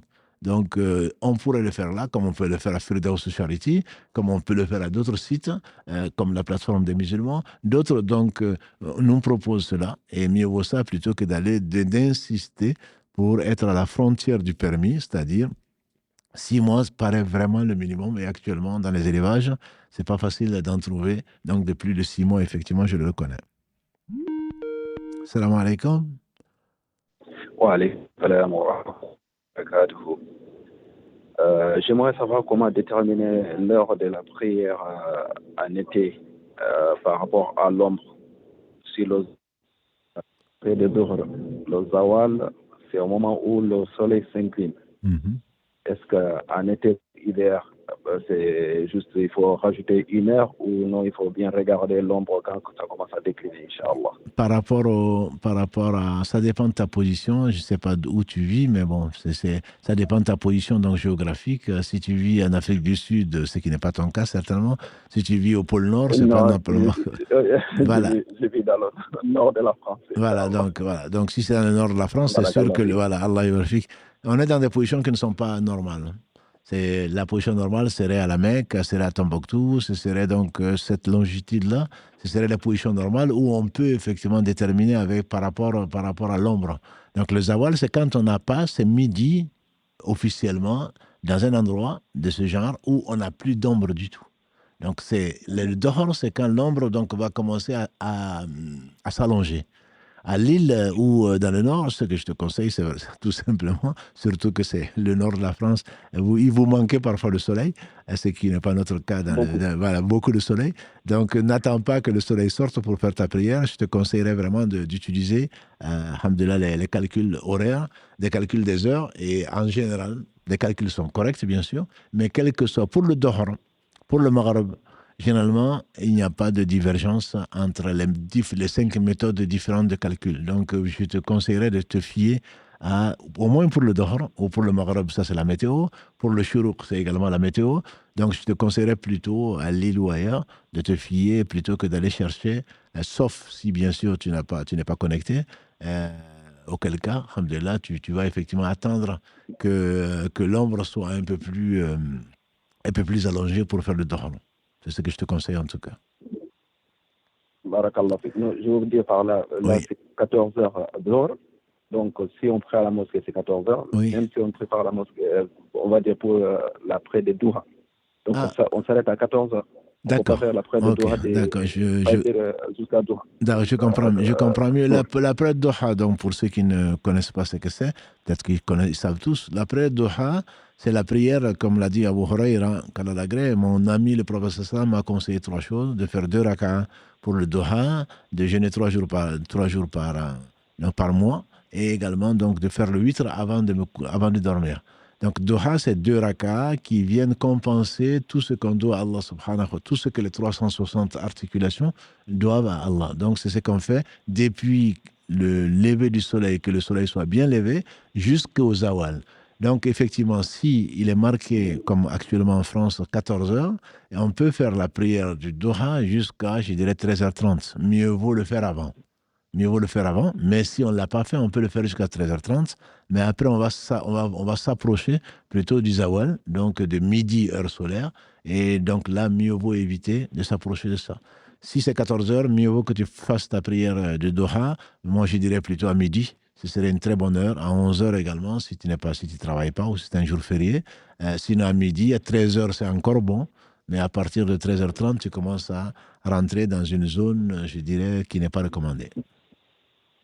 Barakallah. C'était surtout ça la question. Ne pas entrer dans cette zone-là, sachant que c'est interdit, donc c'est limité. Barakallah. L'application générale, ils mettent juste après d'entrée. Tout à fait, absolument. Jazakallah khairan, qu'Allah te préserve. Alors, une question qu'une sœur a posée. Ensuite, je repasserai à une autre. Plus jeune, je n'ai pas rattrapé mes jours de plusieurs ramadans liés au menstru. Ma question, puis-je les rendre en aumône ou dois-je les rattraper? Cela m'inquiète car depuis quelques mois, j'ai appris que j'étais diabétique après traitement. J'ai donc peur de ne pas réussir à tout rattraper. Merci beaucoup pour votre aide. Barakallah fik, ma sœur. Effectivement, c'est une erreur de jeunesse, comme on le dirait. Il y a beaucoup de nos jeunes sœurs, même de nos sœurs, de nos épouses, de nos tantes, qui ont oublié, entre guillemets, ou qui ne savaient pas, ou qui ont tout simplement négligé de rendre donc les jours de menstru. C'est une obligation, c'est une dette. Il faut les rendre. Une fois que Allah, dans sa miséricorde, a fait que tu t'en aies rappelé, même à n'importe quel âge, il faut les rendre. Il faut les rendre autant que l'on peut. Si effectivement tu es diabétique, il ne faudrait pas. La santé passe avant tout. Tu peux essayer de jeûner en été, plutôt en hiver. Les jours sont plus courts. Et si ce n'est pas le cas, alhamdoulilah, tu donnes à manger à un pauvre par jour, tu donnes une fidia, jusqu'à ce que tu sois sûr d'avoir couvert, entre guillemets, donc tes 6 à 10 jours de menstrues que tu as chaque année et que maintenant tu as quel âge, peu importe, depuis donc tes premières menstrues, tu essaies de les couvrir au maximum et jeûner par exemple tous les lundis, tous les jeudis avec cette intention, si tu peux, et si tu ne peux pas, et chaque jour que tu vas jeûner, Inch'Allah, en dehors du Ramadan bien sûr, tu peux jeûner avec l'intention de rendre donc ces jours-là, même si on ne les rend pas, mais de payer tes dettes, qu'Allah subhanahu wa ta'ala accepte de toi, et surtout si médicalement tu ne peux pas supporter le jeûne, il ne faut surtout pas essayer, il ne faut pas se suicider. Allah subhanahu wa ta'ala l'a interdit, le prophète sallam l'a également interdit. Avec cette question, j'en profite, il y a une autre question qui dit que quand j'étais jeune, je ne savais pas vraiment si j'étais croyant ou pas. Une question d'Instagram. Je ne sais pas si j'étais croyant ou pas, alors bon, mais maintenant oui, maintenant je crois. Avant, je ne sais pas. Est-ce que je suis croyant, je ne suis pas croyant? Non. Si tu doutes de ne pas être croyante, tu n'étais pas croyante. Tu n'étais pas croyante. Donc, à partir de maintenant, remercie Allah subhanahu wa ta'ala de t'avoir chassé les doutes et de t'avoir donné la certitude qu'Allah t'en rajoute. Et c'est ce que tu n'as pas à rattraper des moments où tu doutais si Dieu existait ou pas. Tu doutais sur le jour du juin dernier ou pas. Quand je dis tu doutes, je ne te parle pas, tu n'avais pas de certitude, mais tu ne parles pas de waswas. Ouais, mais est-ce que vraiment Dieu existe? Est-ce que vraiment le jour, est-ce qu'on va être ressuscité? Non, je ne parle pas de cela. Si ça te traverse l'esprit, ça vient de Shaitan. Mais si tu te doutais et tu faisais des cours de philosophie pour dire que Dieu n'existait pas, etc., ce sont des moments que tu ne pourras pas rattraper. Tu ne peux que demander pardon à Allah subhanahu wa ta'ala, qui est pardonneur et qui t'a guidé. Et à partir de ce moment-là, alhamdulillah, on espère, après un repentir sincère, qu'Allah subhanahu wa ta'ala donc te pardonnera tous tes péchés. Et donc là, tu vas essayer de multiplier les occasions pour chercher sa satisfaction. Allô, salam alaikum. Allô, salam alaikum. Wa alaikum salam wa rahmatullah. Qu'Allah vous récompense par les meilleurs. Amen, toi aussi. J'ai une question. Lorsque j'étais à l'école, oui. Et les vendredis, je demande la permission au prof pour aller aux toilettes. Oui. Et je profite pour aller faire ma prière à la mosquée juste à côté de chez moi, oui. De mon école. Oui. C'est des mensonges ou pas? Ouais, c'est ce que tu as trouvé comme truc pour faire ta prière. Je te félicite d'avoir trouvé une astuce. Mais si tu l'as fait, c'est un mensonge si tu n'as pas été aux toilettes. Si tu l'as fait, cette astuce, je te conseille d'aller aux toilettes quand même. Là, tu n'auras pas menti et de profiter de ce moment pour aller faire ta prière. Mais tu ne peux pas dire, je vais aux toilettes et tu vas à la mosquée. La mosquée ne s'appelle pas les toilettes. D'accord? Donc, je pense que... Non, ta prière est valide, mais il y a un mensonge que tu aurais pu éviter Fait que tu aurais pu éviter, que tu aurais dû éviter plutôt, en passant aux toilettes. Même si tu n'as pas fait ni pipi, ni quoi que ce soit. Tu es passé aux toilettes, donc tu es passé aux toilettes. Tu disais que tu allais aller aux toilettes. Tu as été aux toilettes et puis tu ressors sans avoir fait quoi que ce soit dans les toilettes et tu fais ta prière. D'accord. Masha'Allah. Allah, c'est la première fois que j'entends ça. Barakallahu fik. Qu'Allah vous parler meilleur. Amen. Vous aussi, barakallahu fikum. Salam alaikum. Wa alayka assalam wa rahmatullahi wa barakatuh. Je remercie les frères et les sœurs qui ne manquent pas de savoir que le travail que nous faisons avec Karim, avec Si Mohamed, avec Mohamed Adda et toutes les personnes, donc surtout ces quatre, et toutes les personnes qui aiment ça, dont Ahmad Yahya qui est le responsable de ça actuellement ici, et tous les autres frères et sœurs qui ne serait-ce que nous encouragent. Donc, c'est un travail d'équipe. Il faut savoir ce travail d'équipe. C'est vrai que pendant 8 heures ou presque par semaine, on est là, Karim un peu plus même, pour traiter les informations, pour les replays, pour les réels, etc. Donc, priez pour eux et je suis vraiment très heureux de savoir que les gens ne voient pas que ce qu'ils ont à l'écran et que derrière, il y a un vrai travail, un travail d'équipe et donc Allah les bénisse. Et pensez donc à eux. Barakallahu fikum. Pour une question donc, durant cette période, j'ai à plusieurs reprises rompu mon jeûne de Ramadan sans excuse valable et parfois je ne jeûnais pas. Et est-ce que je dois rattraper ces jours-là? En fait, c'est un coupé-collé d'une question. Quand j'étais plus jeune, je ne croyais pas en la vie après la mort. Voilà, donc c'était ça. Donc la réponse a été donnée. Si tu ne croyais pas à la vie après la mort, ton jeûne n'est pas valable. Même si tu avais jeûné, ce n'était pas valable. Ta prière non plus. Donc si tu as mangé, tu as mangé. Dans tous les cas, ton jeûne ne pouvait pas être valable dans la mesure où tu ne croyais pas au jour du jugement dernier. C'est que Allah reprochait beaucoup aux polythéistes mécois qui croyaient à Allah. Allah dit, entre autres, dans la Sourate 39, si tu leur demandais à Mohammed qui a créé les cieux et la terre, ils diraient c'est Allah. Donc ils croyaient en Allah, simplement ils ne croyaient pas au jour du jugement dernier. On meurt et ensuite on devient de la poussière. Comment? C'est extraordinaire. Celui qui ne croit pas au jour du jugement dernier, c'est la surprise au jour du jugement dernier s'il meurt dans cet état et n'a pas de foi. Donc tu n'as pas à rendre ces jours-là, tu dois plutôt remercier Allah de t'avoir fait sortir de cette situation avant ta mort et de le remercier et de lui demander pardon pour ton ignorance et ta négligence. Allô? Allô? Allô? Allô? Allô, salam alaikum. Wa alaykum salam wa rahmatullah. Qu'Allah vous récompense. Amin. Ainsi que vous. Ainsi que toute l'équipe. Alhamdulillah. Alhamdulillah. J'avais une question à vous poser. Oui. J'ai été empoisonnée il y a 6 ans. Allahu Akbar. Il y a un frère qui parlait de la sorcellerie il y a quelques instants. Oui. Et j'ai souffert pendant 6 ans, 7 ans de ma vie. Allah. Mais, alhamdulillah, Allah m'a guéri. Alhamdulillah. Il a mis dans mon chemin un chirurgien qui m'a opéré. Alhamdulillah. Alhamdulillah. Alors, ça s'est passé dans mon pays d'origine. Mm-hmm. Et on ne mange pas tout seul, comme vous avez dit, de ne pas accepter un repas qu'on amène. Voilà.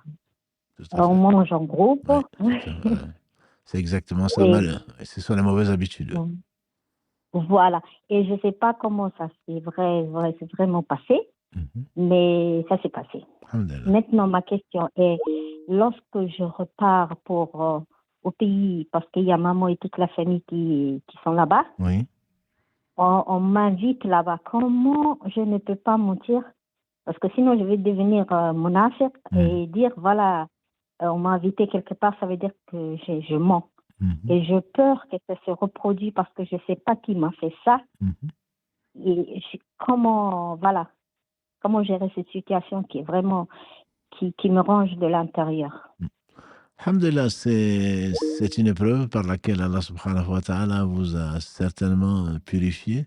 C'est très dur et vous témoignez effectivement, c'est souvent à travers du manger qu'ils le font. Comme vous l'avez dit, je pense qu'il faut avant tout chercher protection auprès d'Allah subhanahu wa ta'ala et ensuite faire attention aux gens qui vous invitent, mais ça peut être effectivement des gens très proches de la famille.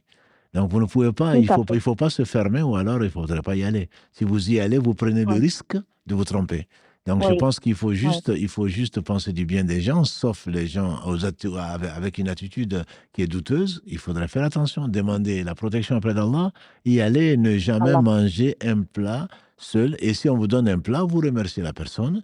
Et je n'ai pas faim maintenant, j'en ferai profiter d'autres personnes et j'en mangerai peut-être. Voilà, il ne faut pas mentir.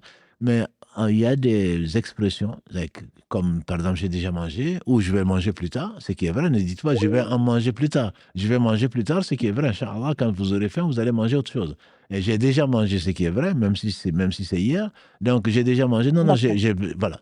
Il y a des expressions comme ça qui sont neutres, qui permettent. Mais si on vous donne, vous le prenez parce que sinon, effectivement, on va penser que vous pensez qu'ils sont des sorciers. Et parce que, Voilà. voilà. Donc, vous demandez à Allah la protection et vous ne mangez effectivement pas seul. On avait réservé, je sais que tu aimes ce plat-là, on l'a préparé pour toi. Ah, Voilà. tu lui dis Barakallah. Et voilà, je sais que tu aimes ce plat-là. Voilà. Voilà, tu le prends ce Oui, plat, tu dis Barakallah fik, je ne vais pas en manger maintenant parce que j'ai mangé, ce qui est vrai, vous avez mangé d'accord. hier. Voilà, j'ai déjà mangé, mais Inch'Allah, D'accord. je vais manger plus tard.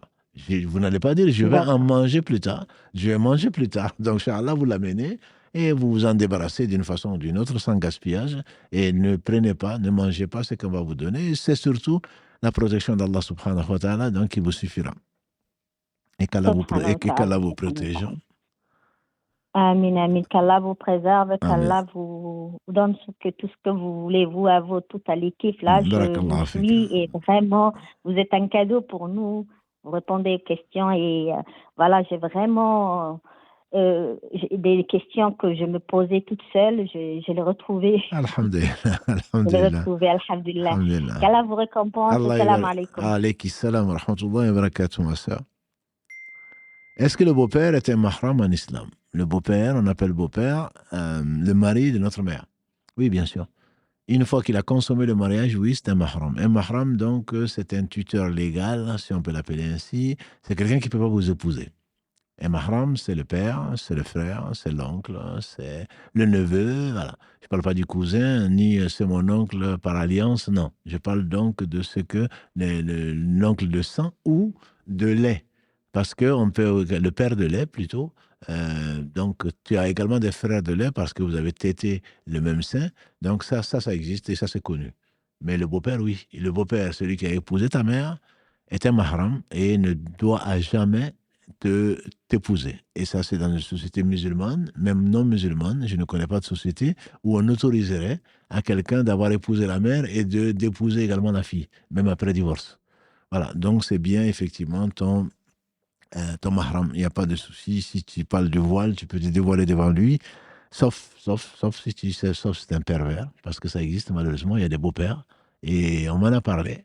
Il y a des beaux-pères qui sont des couvreurs de jupons, qui sont des pervers, et qui s'attaquent aux femmes de leurs fils. Et qu'Allah nous en préserve. Celui-là, c'est un malade. Quand on sait qu'il est malade, et qu'il fait cela, bien entendu, mieux vaut rester couverte et éloigné de lui. Éloigné de lui, qu'Allah vous en préserve, mes sœurs. Allô? Allô? Allô, oui. Oui, salam alaikum. Wa alaykum salam wa rahmatullah. Tout d'abord, je voudrais vous remercier, Imam, pour tout ce que vous faites pour la communauté. Barakallah fik. Qu'Allah vous récompense. Vous aussi. Qu'Allah nous guide tous Amen. et nous facilite dans l'apprentissage de la religion. Amen. Barakallah fik. Amen. Donc, ma question, c'est que je suis divorcée et j'ai eu 4 enfants avec mon ex-mari. Oui. Du coup, on a des enfants en bas âge. Et en fait, je voulais savoir si, parce que je l'autorise à venir à la maison ici, puisqu'il n'est pas apte à pouvoir les récupérer chez lui. Il est en colocation. Oui. Donc, je l'autorise souvent à venir chez moi pour les voir, surtout la dernière avec qui il n'a pas pu vivre longtemps, puisque après l'accouchement, nous avons divorcé. Donc, je voulais quand même qu'elle ait un lien avec son papa et qu'elle apprenne à le connaître comme les autres. Oui, vous faites bien. Oui. Oui, voilà. Donc, il est très insistant. Je sais que c'est quelqu'un qui a encore des sentiments pour moi. Le divorce a été très difficile, une décision difficile à prendre puisque c'est à mon initiative à moi. sur un sujet sur lequel j'avais mes raisons, Oui, bien sûr. et qui était autorisé en islam, bien sûr. Ah, voilà. Mais du coup, il vient à la maison et je suis voilée. Donc, quand il vient à la maison, je continue à me voiler. Mais parfois, il quitte chez moi tard. Il peut sortir de chez moi tard, donc il m'autorise à rester dormir à la maison. Donc, je suis dans ma chambre, moi, je le laisse avec les enfants, ou bien il dort dans la chambre des garçons.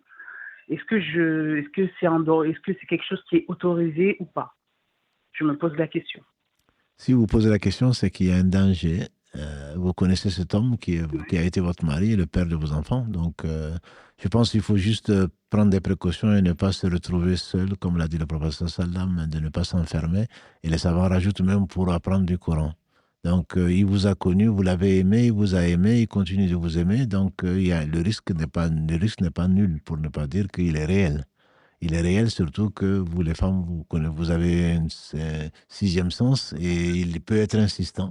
Donc, le mieux, c'est vraiment de prendre des précautions et d'éviter de se retrouver seul avec lui pour ne pas être agressé sexuellement ou d'une façon ou d'une autre. Voilà. Si les enfants sont présents, j'imagine qu'il ne le fera pas, mais évitez en tout cas, de vous retrouver seul. Et s'il doit dormir avec les enfants, ben, vous fermez à clé. Et puis voilà, ce n'est pas interdit. Il ne faut pas se retrouver seul donc avec cet homme qui est le père de vos enfants.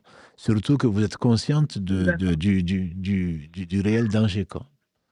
Donc vous aurez encore moins d'excuses s'il arrivait quoi que ce soit. Et vous restez une femme, il reste un homme, voilà. Oui. D'accord. Ben, après, il reste respectueux. Il sait que je suis très ferme dans mes convictions et surtout au niveau de la religion. Oui, mais non, ne vous fiez pas à ça. Ne vous fiez pas à ça. Vous pouvez être pieuse, ce dont je ne doute pas. Vous pouvez être quand la foi elle est haute, alhamdulillah. Ne vous rappelez-vous pas de ce qui est arrivé à notre prophète Youssouf, alayhi salatu salam. Voilà. Pourtant, c'était un prophète, fils de prophète, arrière-petit-fils de prophète. Donc, Allah dit, il l'a désiré, elle l'a désiré. Voilà. N'eût été que dans la miséricorde d'Allah, il lui a fait voir un signe. Voilà. Donc, ne vous fiez pas à vous-même. Ne pensez pas que, même qu'il pense qu'il va quand même, il peut peut-être tenter avec son shaitan, et vous pouvez sentir de la faiblesse, votre foi peut baisser, etc., etc. Non, ne vous fiez pas à ça. Et restez administratif si vous pouvez. D'accord, d'accord. Je vous remercie. Barakallahu fik. Allah yawfik. Donc, une question. Notre Père nous demande qu'il faut réciter donc, après l'imam, quand l'imam lit la Fatiha. Et c'est une question qui est récurrente, qui est revenue souvent, surtout ces derniers jours. Qu'est-ce qu'on fait? Qu'est-ce qu'on fait dans la prière quand l'imam récite? Donc, il y a plusieurs avis, comme souvent. Mais l'avis le plus fondé, l'avis majoritaire des savants, est que quand on entend l'imam en train de réciter, on l'écoute. C'est Allah qui l'ordonne et on n'est pas obligé de réciter la Fatiha. Je dis on n'est pas obligé parce que c'est les élèves ou ceux qui suivent l'école de l'imam Shafi'i, qu'Allah fasse miséricorde, eux ils disent que la récitation de la Fatiha est une obligation. Et on en a déjà parlé d'ailleurs. Le prophète sallam a dit la salata liman lam yaqra umul kitab. Il n'a pas de prière celui qui n'a pas lu la mère du livre, c'est-à-dire la Fatiha. Et donc les savants ils ont regroupé tout ça. Et l'avis majoritaire des écoles, c'est que quand on entend la Fatiha et le Coran, on se tait, on l'écoute, on médite. Et quand on l'entend pas, comme dans la dernière raka du Maghrib, les 4 rakas du Dohr, du Asr et les 2 derniers rakas du Isha, quand la prière est à voix basse, là on doit lire la Fatiha, mais on suit l'imam. Comme on a déjà répondu, si on arrive et qu'on trouve l'imam dans la génuflexion, dans le recours, on va le suivre et on n'a pas lu la Fatiha. Ça, ce sont des exceptions et celui qui a eu le recours a eu la raka. Donc là, on ne s'impose pas. Allah sait que donc, on ne pouvait pas le lire, donc on n'est pas compté. Par contre, quand on est derrière l'imam et qu'on ne se laisse pas aller dans des divagations, dans des pensées, et donc on lit la Fatiha quand on ne l'entend pas. On n'entend pas parce qu'il n'y a pas de micro, on n'entend pas parce que c'est le Dohr al-Asr, c'est les prières de jour, et on n'a pas à lire donc à haute voix. C'est là on doit donc réciter à basse voix, toujours à basse voix bien sûr, et ne pas réciter en même temps que l'imam, comme l'a dit le prophète sallam. Quelqu'un rentrait-il en compétition avec moi pour la récitation? Parce qu'il récitait, on récitait. Et malheureusement, certains veulent également que l'on sache qu'ils connaissent la sourate. Donc ça, c'est de l'ostentation, et c'est interdit, le prophète sallam l'a interdit. En restant encore dans la prière, doit-on rattraper la prière surrogatoire du Fajr quand on s'est levé en retard? On peut rattraper le Fajr, On peut prier encore la prière du Fajr, on appelle Fajr dans cette question-là, bien sûr, c'est celle qui est surrogatoire, comme il l'a défini, avant de faire la prière obligatoire. Dans ce cas, on l'appelle du Subh. Donc on peut le faire si on se réveille après le lever du soleil, et on espère que ce n'est pas souvent on peut le faire jusqu'au Dohr, on peut le faire. Mais Dohr passé ou Dohr arrivé, on n'a plus à rattraper, on va rattraper bien sûr le Subh. Si par malheur on s'est réveillé qu'après le Dohr, on va rattraper la prière obligatoire avant de faire la prière du Dohr, mais la prière du Fajr, on ne peut plus la faire. Toujours dans le même ordre d'idée, peut-on prier 2 unités n'importe quand, en dehors des nawafil, pour s'apaiser du stress ou de la peur? Certainement, bien sûr. Le prophète sallam, on a dit, c'était la prunelle de ses yeux. On m'a fait aimer de votre bas monde 3 choses, celle à laquelle je tiens le plus, c'est la prière. Et donc, quand il arrivait quoi que ce soit, il pensait à son Seigneur, bien sûr, et il se levait, il faisait 2 rak'ahs. Donc, si tu as un stress quelconque, tu as des soucis, c'est Allah que tu t'adresses, et notamment dans le soujoud. Donc, il n'y a vraiment absolument aucun mal. Je dirais même, c'est plutôt conseillé. Que tu aies des ablutions, si tu les as pas, tu fais les ablutions, et je suis sûr que ça va t'apaiser. C'est Allah qui le promet. Il dit entre autres dans la sourate 13, verset 28, « Ala bi dhikrillahi tatma'innu al-qulub » N'est-ce pas que c'est par le rappel d'Allah, et quel meilleur rappel que la prière? N'est-ce pas que c'est par le rappel d'Allah que le cœur, il s'apaise? Donc, il n'y a pas de mal à ce que tu fasses. Je dirais même que ce sont des choses qui sont conseillées. Dernière question sur la prière encore. Quand on arrive et qu'on trouve l'imam sur le mimbar le vendredi, est-ce qu'on fait 2 rak'ahs ou pas? Bon, ça dépend des écoles. Le professeur sallam a dit qu'il y a des moments où il ne faut pas faire la prière. Et surtout le vendredi, il a dit qu'il ne faut pas faire de bruit. Même le fait de s'amuser avec les mains, de s'amuser avec du sable, c'est du lagou. C'est-à-dire c'est de la futilité. Et celui qui a fait le lagou pendant le prône, pendant le prêche de l'imam, sa prière est nulle.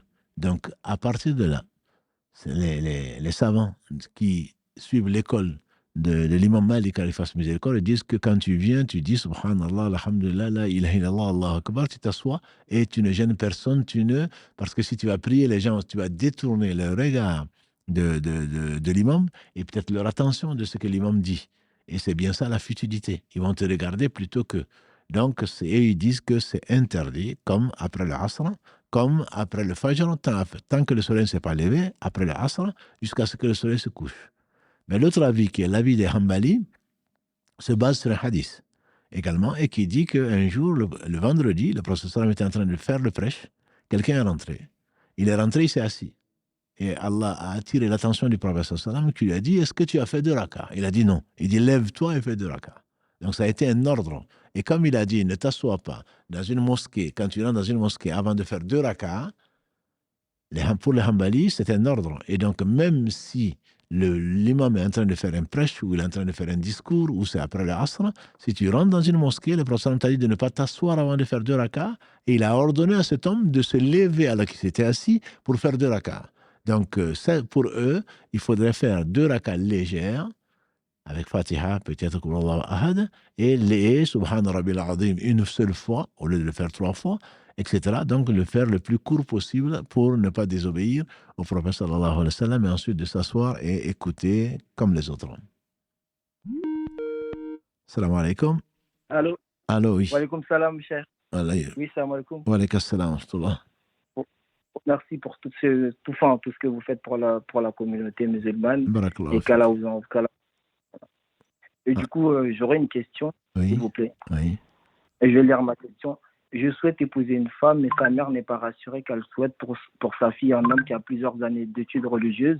Est-ce légitime de sa part? Et de quelle manière je peux me comporter pour lui prouver ma bonne foi? Si elle persiste, dois-je toujours m'attacher à cette possibilité de mariage? C'est une bonne question. Voilà quelqu'un de motivé.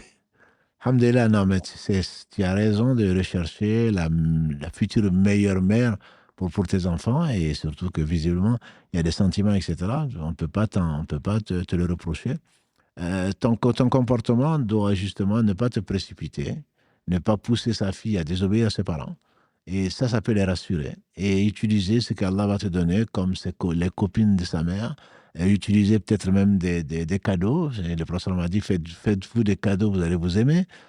Voir ce qu'elle aime, etc.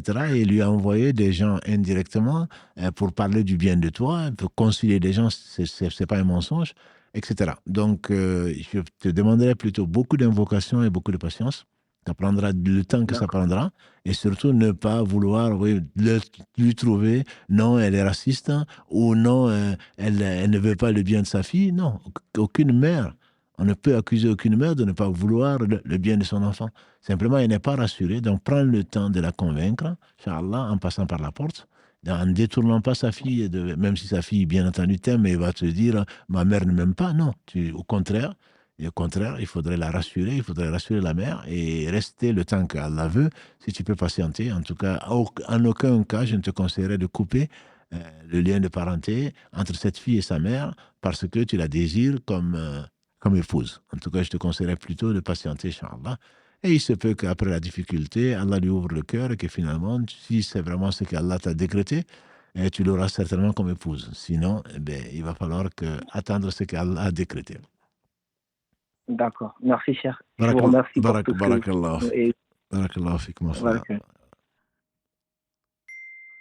Faut-il établir un contrat de mariage chez le notaire? Alors, notre exemple, séparation de biens. Oui. Oui, s'il s'agit de choses qui ne sont pas automatiques, la séparation de biens, c'est ce qui est sunna. Je dirais dans l'islam, les biens sont séparés. Même si dans le régime classique de mariage, dans beaucoup de pays, c'est la communauté de biens. Dans l'islam, le mari est responsable de tout ce qui est frais, donc pour le fonctionnement de sa famille, que ce soit son épouse, que ce soit ses enfants, que ce soit le loyer, tout le reste, même si beaucoup s'en lavent les mains. Mais bon, devant Dieu, ils sont responsables. Devant Dieu, ils sont responsables, à moins que l'épouse veuille participer volontairement, sans aucune pression, veuille participer volontairement, même si elle travaille. Ensuite, donc, pour la communauté de biens, ce qui est sunna, c'est que il faut faire une séparation de biens. Et si tel est le cas, tu passes devant le notaire et vous signez cela. Cela veut dire que ces biens lui appartiennent et tes biens t'appartiennent. Ce qui n'enlève pas ta part d'héritage, bien sûr. C'est Allah qui a voulu qu'il y ait une part d'héritage, mais c'est les biens que tu as. Et s'il est endetté ou s'il a quoi que ce soit, tes biens ne sont pas donc utilisés pour ou bloquer ou quoi que ce soit, ou confisquer pour venir en aide. Bien entendu, on n'imagine pas un époux ne pas venir en aide en cas de difficulté à son épouse et vice-versa, mais simplement ce n'est pas la même chose, ce n'est pas une communauté de biens, et si vous devez le faire, vous pouvez passer chez le notaire. À ma connaissance, il n'y a aucun souci à ce niveau-là. Allô, oui. Oui, allô, assalamu alaikum. Wa alaykum salam wa rahmatullah. Oui, avant tout, je vous remercie pour ce que vous faites, pour la communauté. Et vraiment, je suis très heureuse de pouvoir vous parler ce soir parce que j'ai une question. J'ai fait plein de recherches et je n'ai pas trouvé de réponse, en tout cas très concrète. Et en fait, j'aimerais me lancer dans un projet entrepreneurial pour aider les femmes à réduire leur charge mentale à la maison, tout ça. Et je suis tombée sur la sophrologie. Et je ne sais pas si c'est une pratique qui peut être halal chez nous parce qu'elle s'inspire de techniques de yoga, de bouddhisme tibétain, de zen japonais. Ce n'est pas des pratiques que je vais faire, mais elles sont inspirées. Donc la sophrologie, c'est des techniques de relaxation par la respiration. Et je ne sais pas si je suis dans le halal ou pas. Qu'est-ce que vous pouvez me conseiller par rapport à ça, des ressources que vous pouvez m'en donner, s'il vous plaît? Ce sont des techniques, alhamdoulilah, qui, je sais, qui sont de plus en plus modernes et qui sont de plus en plus utilisées, notamment en Occident, dans un monde de stress, etc. Effectivement, nos sœurs en ont beaucoup besoin, les hommes également, mais même si ce sont plutôt nos sœurs qui font appel à ces genres de techniques.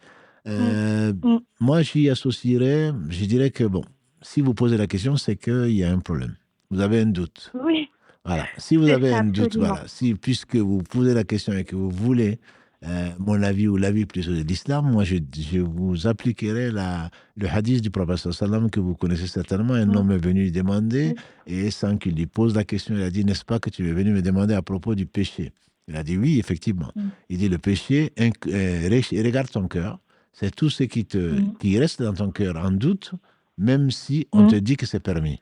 Donc, même si je vous disais, moi, aujourd'hui, que c'est permis, je ne suis pas un mufti, vous resterez quand même dans le doute. Donc, pour votre religion, parce que c'est inspiré du bouddhisme, c'est inspiré d'autres religions, et que c'est douteux et que ça peut toucher à votre foi et à la foi d'autrui, moi, je ne le ferai pas. Honnêtement, je ne vous le conseillerais pas. Je m'en accarterai et je conseillerai à mes sœurs et à mes frères et à moi-même de faire beaucoup de prières. Vraiment, la prière, c'est comme Allah dit, la prière apaise. Et c'est le meilleur des médicaments. Savoir que Allah te voit, qu'il est à tes côtés, etc., et que cette vie ne représente pas grand-chose, je suis sûr que c'est le médicament à beaucoup de stress et à beaucoup de problèmes. En tout cas, en tant que frère, c'est ce que je peux vous conseiller. D'accord, barakallahu fik. Allah yabarfik. Assalamu alaikum. Wa alaykum salam wa rahmatullahi wa barakatuh. Comment ressentir profondément l'amour et la protection d'Allah? C'est une très bonne question. C'est comme le dirait l'imam Al-Ghazali, quand il fasse miséricorde, tu demandes l'éloquence à un bègue. Si je pouvais l'avoir, je pense que je le revendrais, malheureusement. L'amour d'Allah vient par sa connaissance. Par sa connaissance. On ne peut pas aimer ce qu'on aime, ce qu'on ne connaît pas. Et c'est aussi vrai pour les racistes. Je les invite à connaître l'islam et à connaître les autres qui fréquentent. Ils en tireraient le meilleur. Malheureusement, quand on ne connaît pas, on a peur. La peur s'installe quand on ne connaît pas. Donc, parce qu'on ne connaît pas Allah et parce qu'on nous a éduqués dans la non-connaissance d'Allah, et on ne parle que de châtiment. Si Allah a envoyé, si Allah a créé, ce n'est pas pour châtier. Si Allah a envoyé des messagers, ce n'est pas pour châtier. Si Allah a fait descendre le livre, ce n'est pas pour châtier. S'il l'a conservé, ce n'est pas pour châtier. C'est pour nous guider, c'est par miséricorde. Et c'est à sa miséricorde l'emporte sur sa colère. Quand il a créé, subhanahu wa ta'ala, il a inscrit sur son trône, ma miséricorde l'emporte sur ma colère. Donc il faudrait que nos rapports avec Allah soient des rapports d'amour. Si nous aimons nos mères, si nous aimons nos pères, si nous aimons nos enfants, c'est pourquoi? C'est parce que si nous les aimons, c'est parce qu'ils nous ont fait du bien. Tout bien qui vous arrive, surat 16, verset 78. Tout bien qui vous arrive vient d'Allah. Ça vient d'Allah. Donc si tu veux aimer Allah, il faut le connaître. Il faut reconnaître, il faut être reconnaissant. À partir de ce moment-là, Inch'Allah, tu auras l'amour d'Allah. Et Allah, subhanahu wa ta'ala, dans le hadith Qudsi, rapporté par l'imam al-Bukhari, d'après Abu Huraira, le prophète sallam a dit que Allah, notre Seigneur, il a dit, et c'est sa parole qui est vraie, mieux vaut celle-là que de vous donner mon avis. Notre Seigneur, subhanahu wa ta'ala, il dit, je déclare la guerre à celui qui s'est fait l'ennemi de l'un de mes alliés. Mon serviteur ne se rapproche de moi par rien qui m'est plus agréable que le fait de faire ce que je lui ai ordonné. Et je suis sûr que si tu aimes, tu vas obéir à celui à qui tu aimes. Tu vas obéir à celle que tu aimes. Il n'y a pas de doute. Elle aime ça, automatiquement, tu l'aimes. Le poète arabe disait, l'amour de Leïla m'a amené. Leïla était une femme noire. Et donc, le poète était fou amoureux. Il dit, l'amour de Leïla m'a amené jusqu'à l'amour du chien noir. Parce qu'elle était noire, j'aimais tout ce qui était noir. Voilà. Donc, il est clair que si tu aimes quelqu'un, un être, tu vas lui obéir. Il est vraiment menteur, celui qui prétend aimer et qui désobéit. Tu vas convaincre personne, surtout pas ta fiancée ou ton épouse, en disant que je t'aime et je fais le contraire de ce que tu veux. Certainement pas. Donc, Allah subhanahu wa ta'ala dit, mon serviteur ne se rapproche de moi par rien qui m'est plus agréable que le fait de s'imposer ce que je lui ai ordonné. Et ensuite, il ne cesse pas de se rapprocher de moi parce qu'il s'impose lui-même, qu'on appelle le nawafil, jusqu'à ce que je l'aime. Voilà le chemin de la sunna. Ce n'est pas j'aime Allah, Allah il m'aime, Allah sait que je l'aime, alors que je lui désobéis. Non, c'est faire ce qu'Allah nous a donné comme cadeau, sans lesquels on ne serait pas, c'est qu'il aime. Faire ce qu'il a ordonné, s'éloigner de ce qu'il a interdit, et ne pas cesser de se rapprocher de lui, par la prière surrogatoire de nuit comme de jour, par l'aumône aux plus démunis, par le jeûne du lundi, du jeudi, le jeûne au moins 3 jours, le jeûne de Shawwal qui va s'achever demain ou après-demain. Voilà. Et ça, ce sera une preuve pour nous, pas pour Allah, une preuve pour nous qu'on peut se rapprocher d'Allah, qu'on aime Allah. Alors, quand on se donne, quand on prend l'épreuve Quand on les utilise pour montrer à Allah qui sait tout avant de nous avoir créé qu'on l'aime, Allah dit jusqu'à ce que je l'aime. Le plus important, c'est pas aimer Allah. Le plus important, disent les savants, c'est qu'Allah il t'aime. Parce que comme il le dit dans le même hadith, quand je l'aime, je deviens les yeux par lesquels il voit, lui par lesquels il entend, les pieds par lesquels il marche, la main par laquelle il saisit. Quand il me demande, je lui accorde. Quand il me demande protection, je la lui accorde. Voilà. Et il y a une autre version du hadith, mais bon, le temps est court et vous avez beaucoup de questions. En tout cas, c'est ce que je peux te conseiller, mon frère ou ma soeur qui a posé cette question-là. Allô, oui.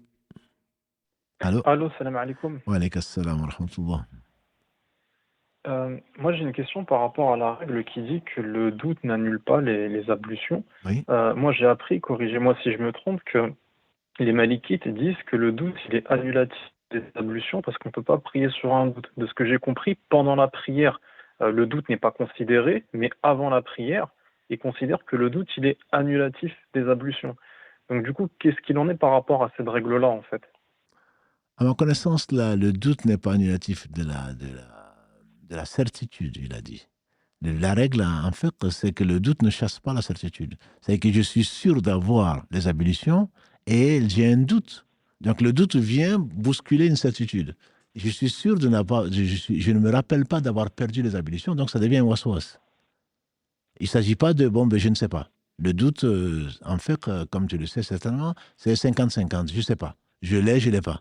Mais j'ai la certitude que j'ai fait les ablutions et je doute les avoir perdues. Donc ça, c'est plutôt le waswas et auquel cas, tu n'as pas fini, quoi. C'est à ma connaissance. Je peux me tromper aussi, comme tu l'as bien voulu m'ouvrir cette porte-là, je peux me tromper comme tu peux te tromper.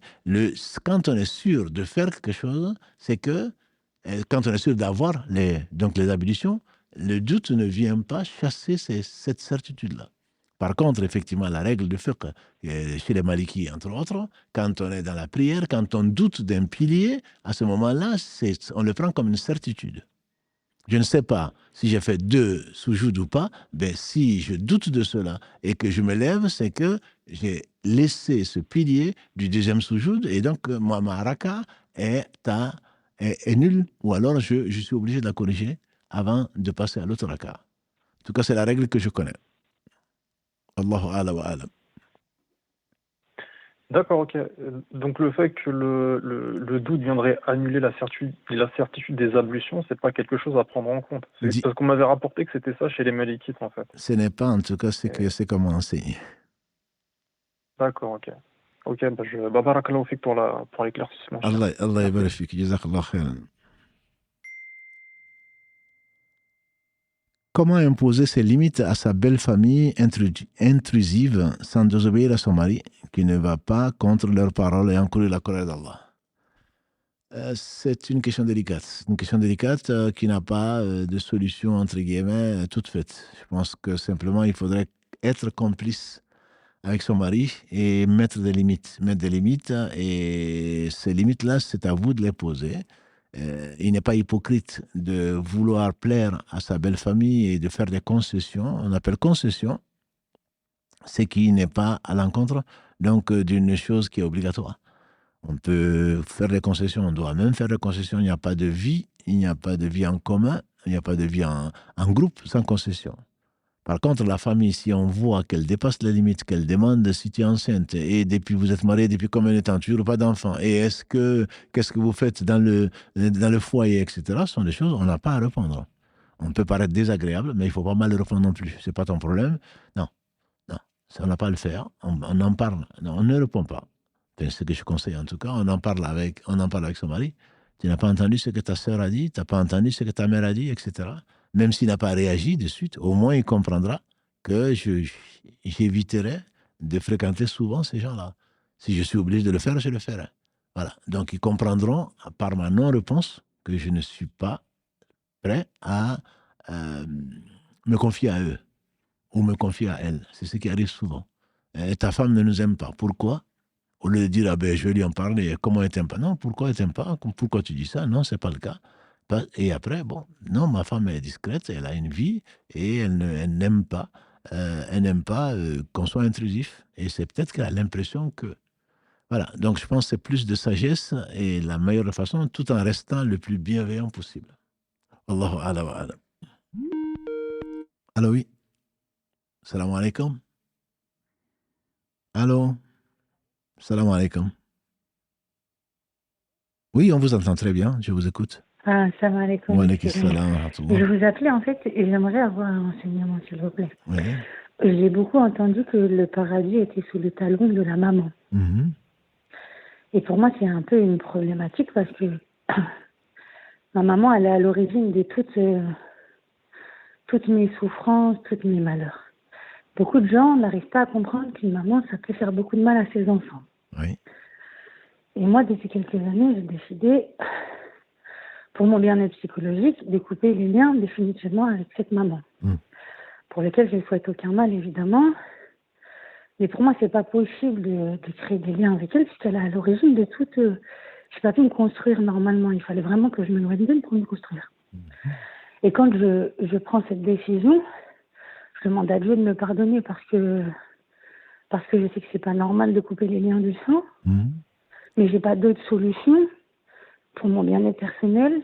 Et puis j'ai été accompagnée et je me suis renseignée évidemment auprès de professionnels de la santé mentale qui m'ont expliqué clairement que c'était toxique pour moi de garder des liens avec cette maman. Mais religieusement parlant, on m'a toujours dit, oui, mais le paradis est sous le talon de la mère. Moi, aujourd'hui, je suis croyante, je prie, je suis attachée à ma religiosité, mais je suis fatiguée et triste d'entendre que l'on me juge alors que moi, je me protège et que mon cher imam, je vous apprécie énormément parce que j'ai appris beaucoup de choses.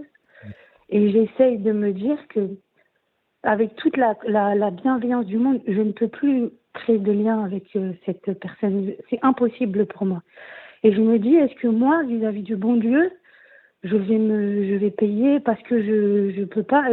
Je vais utiliser un autre terme qui n'est pas mon cas, mais une fille, par exemple, qui a été violentée ou plus que violentée par son papa. Je n'allais pas lui demander de recréer des liens. Ça n'a pas été mon cas, mais c'était très, très, très, très, très costaud. C'est la blessure de ma vie. Comment est-ce que je fais aujourd'hui pour qu'on ne porte pas de jugement sur moi et qu'est-ce que je fais vis-à-vis d'Allah pour qu'il me pardonne de ne pas pouvoir... la seule guérison pour moi était de couper les liens définitifs. Voilà. Mais oui, non, mais j'imagine votre douleur, ça se sent d'ailleurs dans votre voix. Et je pense que tous les gens qui vous jugeront mal feront mieux de se juger eux-mêmes. Ils n'ont pas subi ce que vous avez subi, donc c'est sûr, c'est pas à nous de vous juger. De toute façon, les gens vous jugeront, que vous le voulez ou pas. C'est le jugement d'Allah qu'on doit craindre.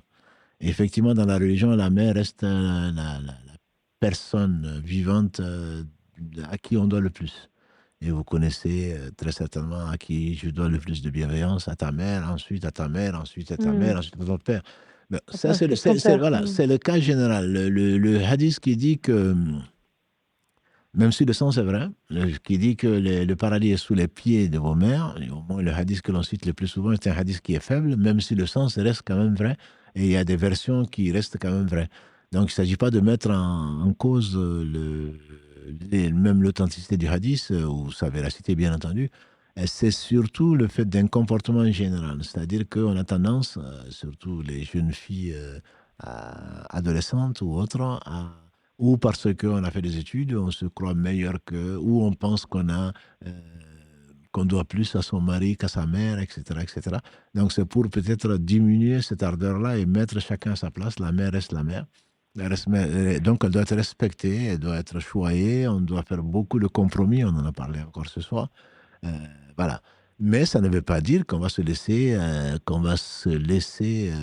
mourir ou qu'on va se laisser attaquer par une mère qui est toxique.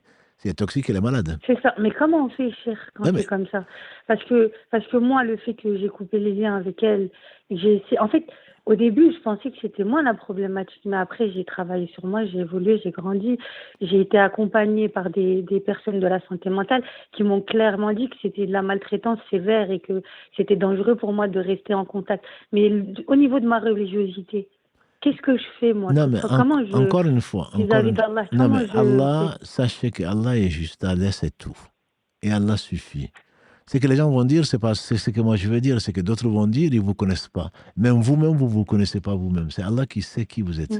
Donc à partir de ce moment-là, je peux vous rassurer que Allah est juste et jamais il ne va faire d'injustice.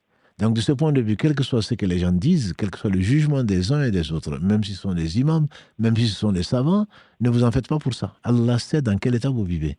Donc ça, c'est rassurant. Déjà, je pense qu'il ne faut pas il faut pas être dans la culpabilité, dans la culpabilisation. Et qu'est-ce que je veux dire à Allah? Allah sait ce que vous allez lui dire.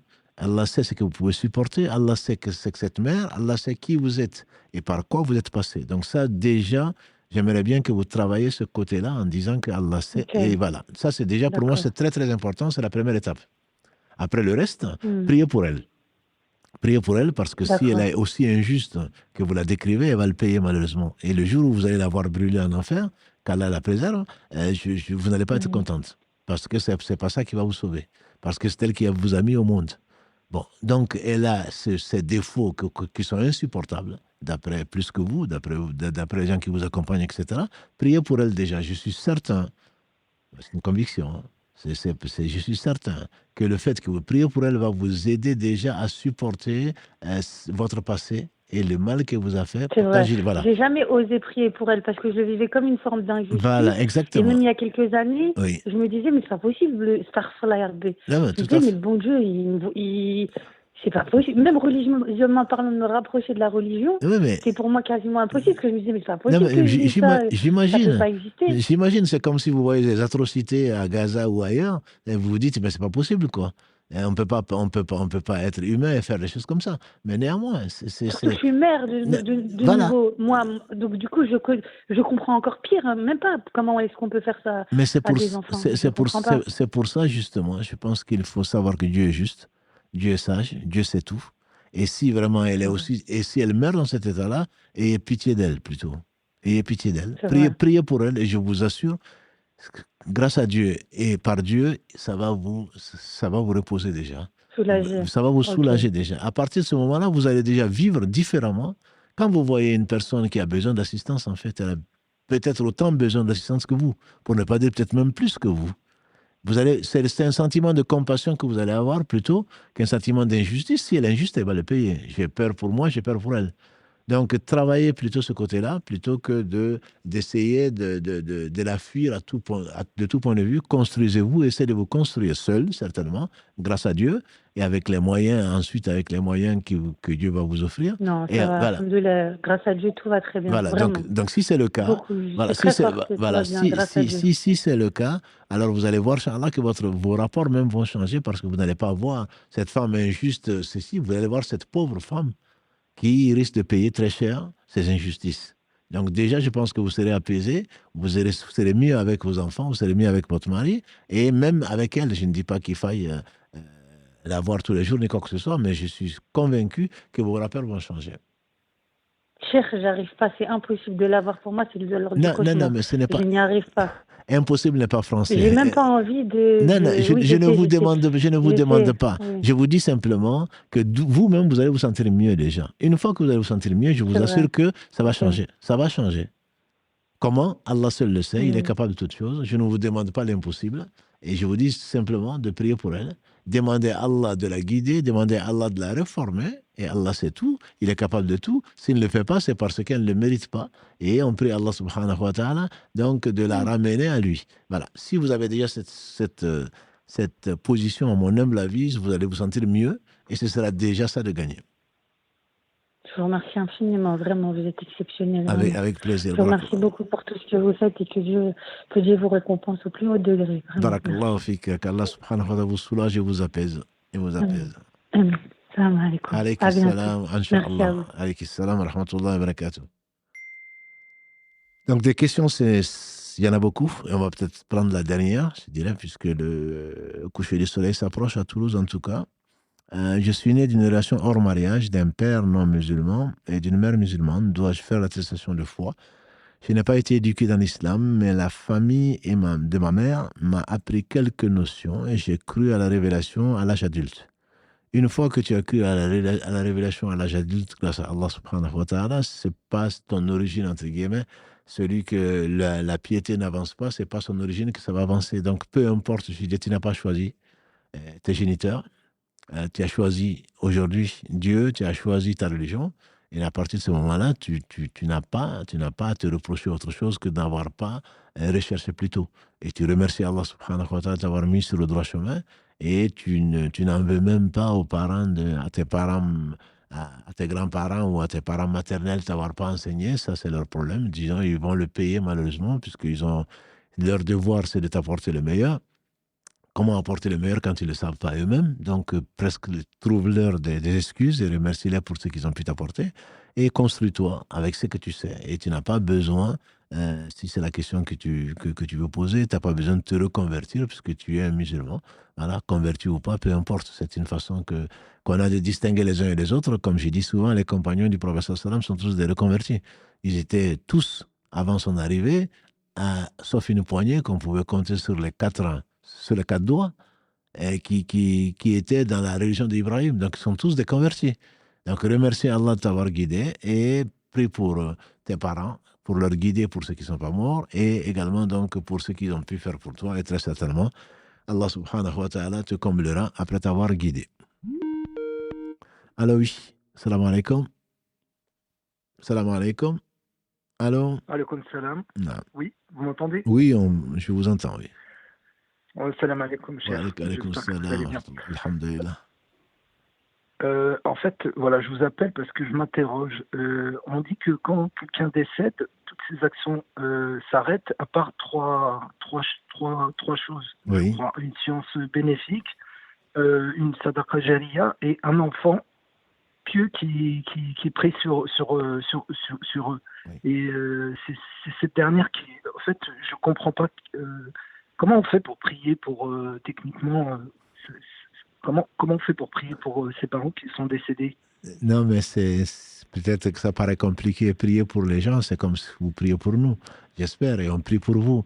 C'est-à-dire que c'est reconnaître les bienfaits de quelqu'un et demander à Allah subhanahu wa ta'ala de lui pardonner. Les morts ont besoin de nos invocations. Allah a promis de répondre aux invocations de ses serviteurs qui l'invoquent. Comme eux, ils sont morts, qui ne peuvent plus invoquer Allah subhanahu wa ta'ala. Leurs œuvres sont arrêtées, sauf, effectivement, s'ils ont éduqué des gens, si Allah a guidé des gens, de leur progéniture en général. On a demandé à mieux que moi, Allah nous demande de prier pour nos parents. Combien de fois faut-il le faire? Et il a répondu, on espère que Allah ne nous tiendra pas à rigueur si on prie 5 fois pour eux. C'est-à-dire que chaque fois, Allahumma ghfirli wa li walidayya. Oh Allah, pardonne-moi ainsi qu'à mes 2 parents. C'est ça la prière, ce n'est pas autre chose. Voilà, c'est pas autre chose. Là, cette prière, c'est ça, c'est dans le cœur. Je pense à mon père, je pense à ma mère. Ils sont décédés, qu'Allah leur fasse miséricorde. Vraiment, ils m'ont apporté du bien. Je ne souhaite que du bien pour eux. Oh Allah, tu es miséricordieux, pardonne-leur. Alors que eux, ils ont besoin de ça. Dans leur tombe, entre autres, avant le jour du jugement dernier, ils ont besoin de ça. Peut-être qu'à cause de ton amour pour Allah, à cause de ta foi pour Allah, c'est pour cela qu'il a dit, alayhi salatu wassalam, c'est pour cela. J'imagine que c'est pour cela qu'il a dit, sauf un enfant pieux. Il est pieux parce qu'il connaît son Seigneur. Il sait que son Seigneur est miséricordieux. Il est pieux et donc il va penser à ses parents, il va avoir du bien, il va vouloir plutôt du bien comme lui, mais encore plus du bien pour les autres, dont les premiers bénéficiaires doivent être ses propres parents. Donc c'est penser souvent à eux et chaque fois que l'on prie, c'est de demander à Allah subhanahu wa ta'ala de leur faire miséricorde comme comme Allah le dit, comme ils m'ont élevé tout petit. Parce que je n'ai pas dû, ça a dû vraiment leur poser des problèmes, surtout quand on commence à avoir 40 ans, on commence à avoir une famille, on commence à avoir des enfants, on voit quels soucis on se fait, on se dit, mais finalement, j'ai dû quand même vraiment les fatiguer, surtout ma mère, mais mon père aussi, etc. Donc c'est le fait d'être conscient qu'on leur doit quelque chose, et qu'est-ce que je peux faire pour eux? Aujourd'hui, je ne peux pas faire grand-chose, si ce n'est de prier pour eux. Oh mon Dieu, pardonne-leur, etc., etc. C'est ça la prière pour eux, ce n'est pas autre chose. Non. Ok, d'accord. Donc, à chaque fois que je fais mes 5 prières, à la fin de mes prières, je peux... Tu peux le faire, et je dirais même plus que cela. Il a dit, j'espère que si je prie 5 fois pour eux, Allah ne va pas me maintenir rigueur. Moi, je dirais même que même si tu fais des prières surrogatoires, je te conseille, à la fin de la prière, surtout que ce sont les 2 moments, comme l'a dit le prophète sallam, où nous sommes les plus proches d'Allah, c'est dans la prosternation et à la fin de la prière avant de dire le salam. Donc après le tashahhud, après avoir demandé à Allah protection contre les 4 choses que tu connais, demandez à Allah de leur pardonner. Et donc, au lieu de le faire dans les 5 prières, peut-être que tu le feras dans les 15 prières que tu fais 5 plus 10 si jamais tu fais les rawatib, ou 5 plus 12 si jamais tu fais 12 rakats après, etc. Chaque fois que tu peux, et c'est ça qui va... Et en plus, je peux t'assurer que Allah subhanahu wa ta'ala est reconnaissant. Si tu le fais, il se peut qu'Allah te donne des enfants qui vont le faire pour toi. Quelque part, on est tous intéressés. Quand on prie pour les autres, le prophète sallam, qu'est-ce qu'il a dit? Qu'Allah bénisse cet homme. Qu'est-ce qu'il a dit? Il a dit, celui qui prie pour son frère qui est absent, Allah met un ange à côté de lui qui dit ainsi qu'à toi aussi. Donc quelque part, quand vous priez pour moi, quand vous priez pour Karim, quand on prie pour les parents qui ne sont pas... Il reste quand même nos parents, il reste quand même un frère. Donc si on prie pour quelqu'un qui n'est pas là, Allah met un ange en disant ainsi qu'à toi aussi. Finalement, tu es en train de prier pour toi-même en priant pour les autres. Voilà. Allah yabarifika. Jazakumullah khairan. Barakallahu fikum. Alayka assalam wa rahmatullahi wa barakatuh. Donc je pense qu'on va arrêter là, Inch'Allah. Il est un peu tard ici et on va changer de forme donc d'adoration puisque c'est le Maghreb qui nous attend et ailleurs, avec le décalage horaire, j'imagine que ce n'est pas encore le Maghreb ailleurs. D'autres sont déjà dans le Isha à cause du décalage horaire. Qu'Allah bénisse en tout cas votre temps et je vous remercie. Je reviens encore. Celui qui ne remercie pas les gens ne remercie pas Allah, comme l'a dit le prophète sallam, pour votre confiance qui pour moi n'a pas de prix et qui pour nous n'a pas de prix. Et donc Allah subhanahu wa ta'ala bénisse votre temps et nous pardonne et nous accorde donc une longue vie faite de bonnes actions, puisque comme l'a dit le prophète sallam, les meilleurs c'est ceux à qui Allah accorde une longévité en faisant de bonnes actions et qu'il bénisse les meilleures raisons par qui Allah nous a guidés et qu'il a aimé plus que tout un chacun, et qu'Allah subhanahu wa ta'ala bénisse également ses compagnons par qui Allah a voulu nous enseigner ce que le meilleur des hommes a laissé, qui bénisse tous nos savants, toute personne qui nous a apporté de près ou de loin quelque chose qui pourra nous servir ici-bas certes, mais surtout dans l'au-delà. Donc n'oubliez pas tous ces intermédiaires par qui Allah subhanahu wa ta'ala nous a fait parvenir ce qu'il aime, à savoir donc sa connaissance qui conduit à son amour. سبحانك اللهم وبحمدك أشهد أن لا إله إلا أنت أستغفرك وأتوب إليك سبحان ربك رب العزة عما يصفون والسلام على المرسلين والحمد لله رب العالمين والسلام عليكم ورحمة الله وبركاته.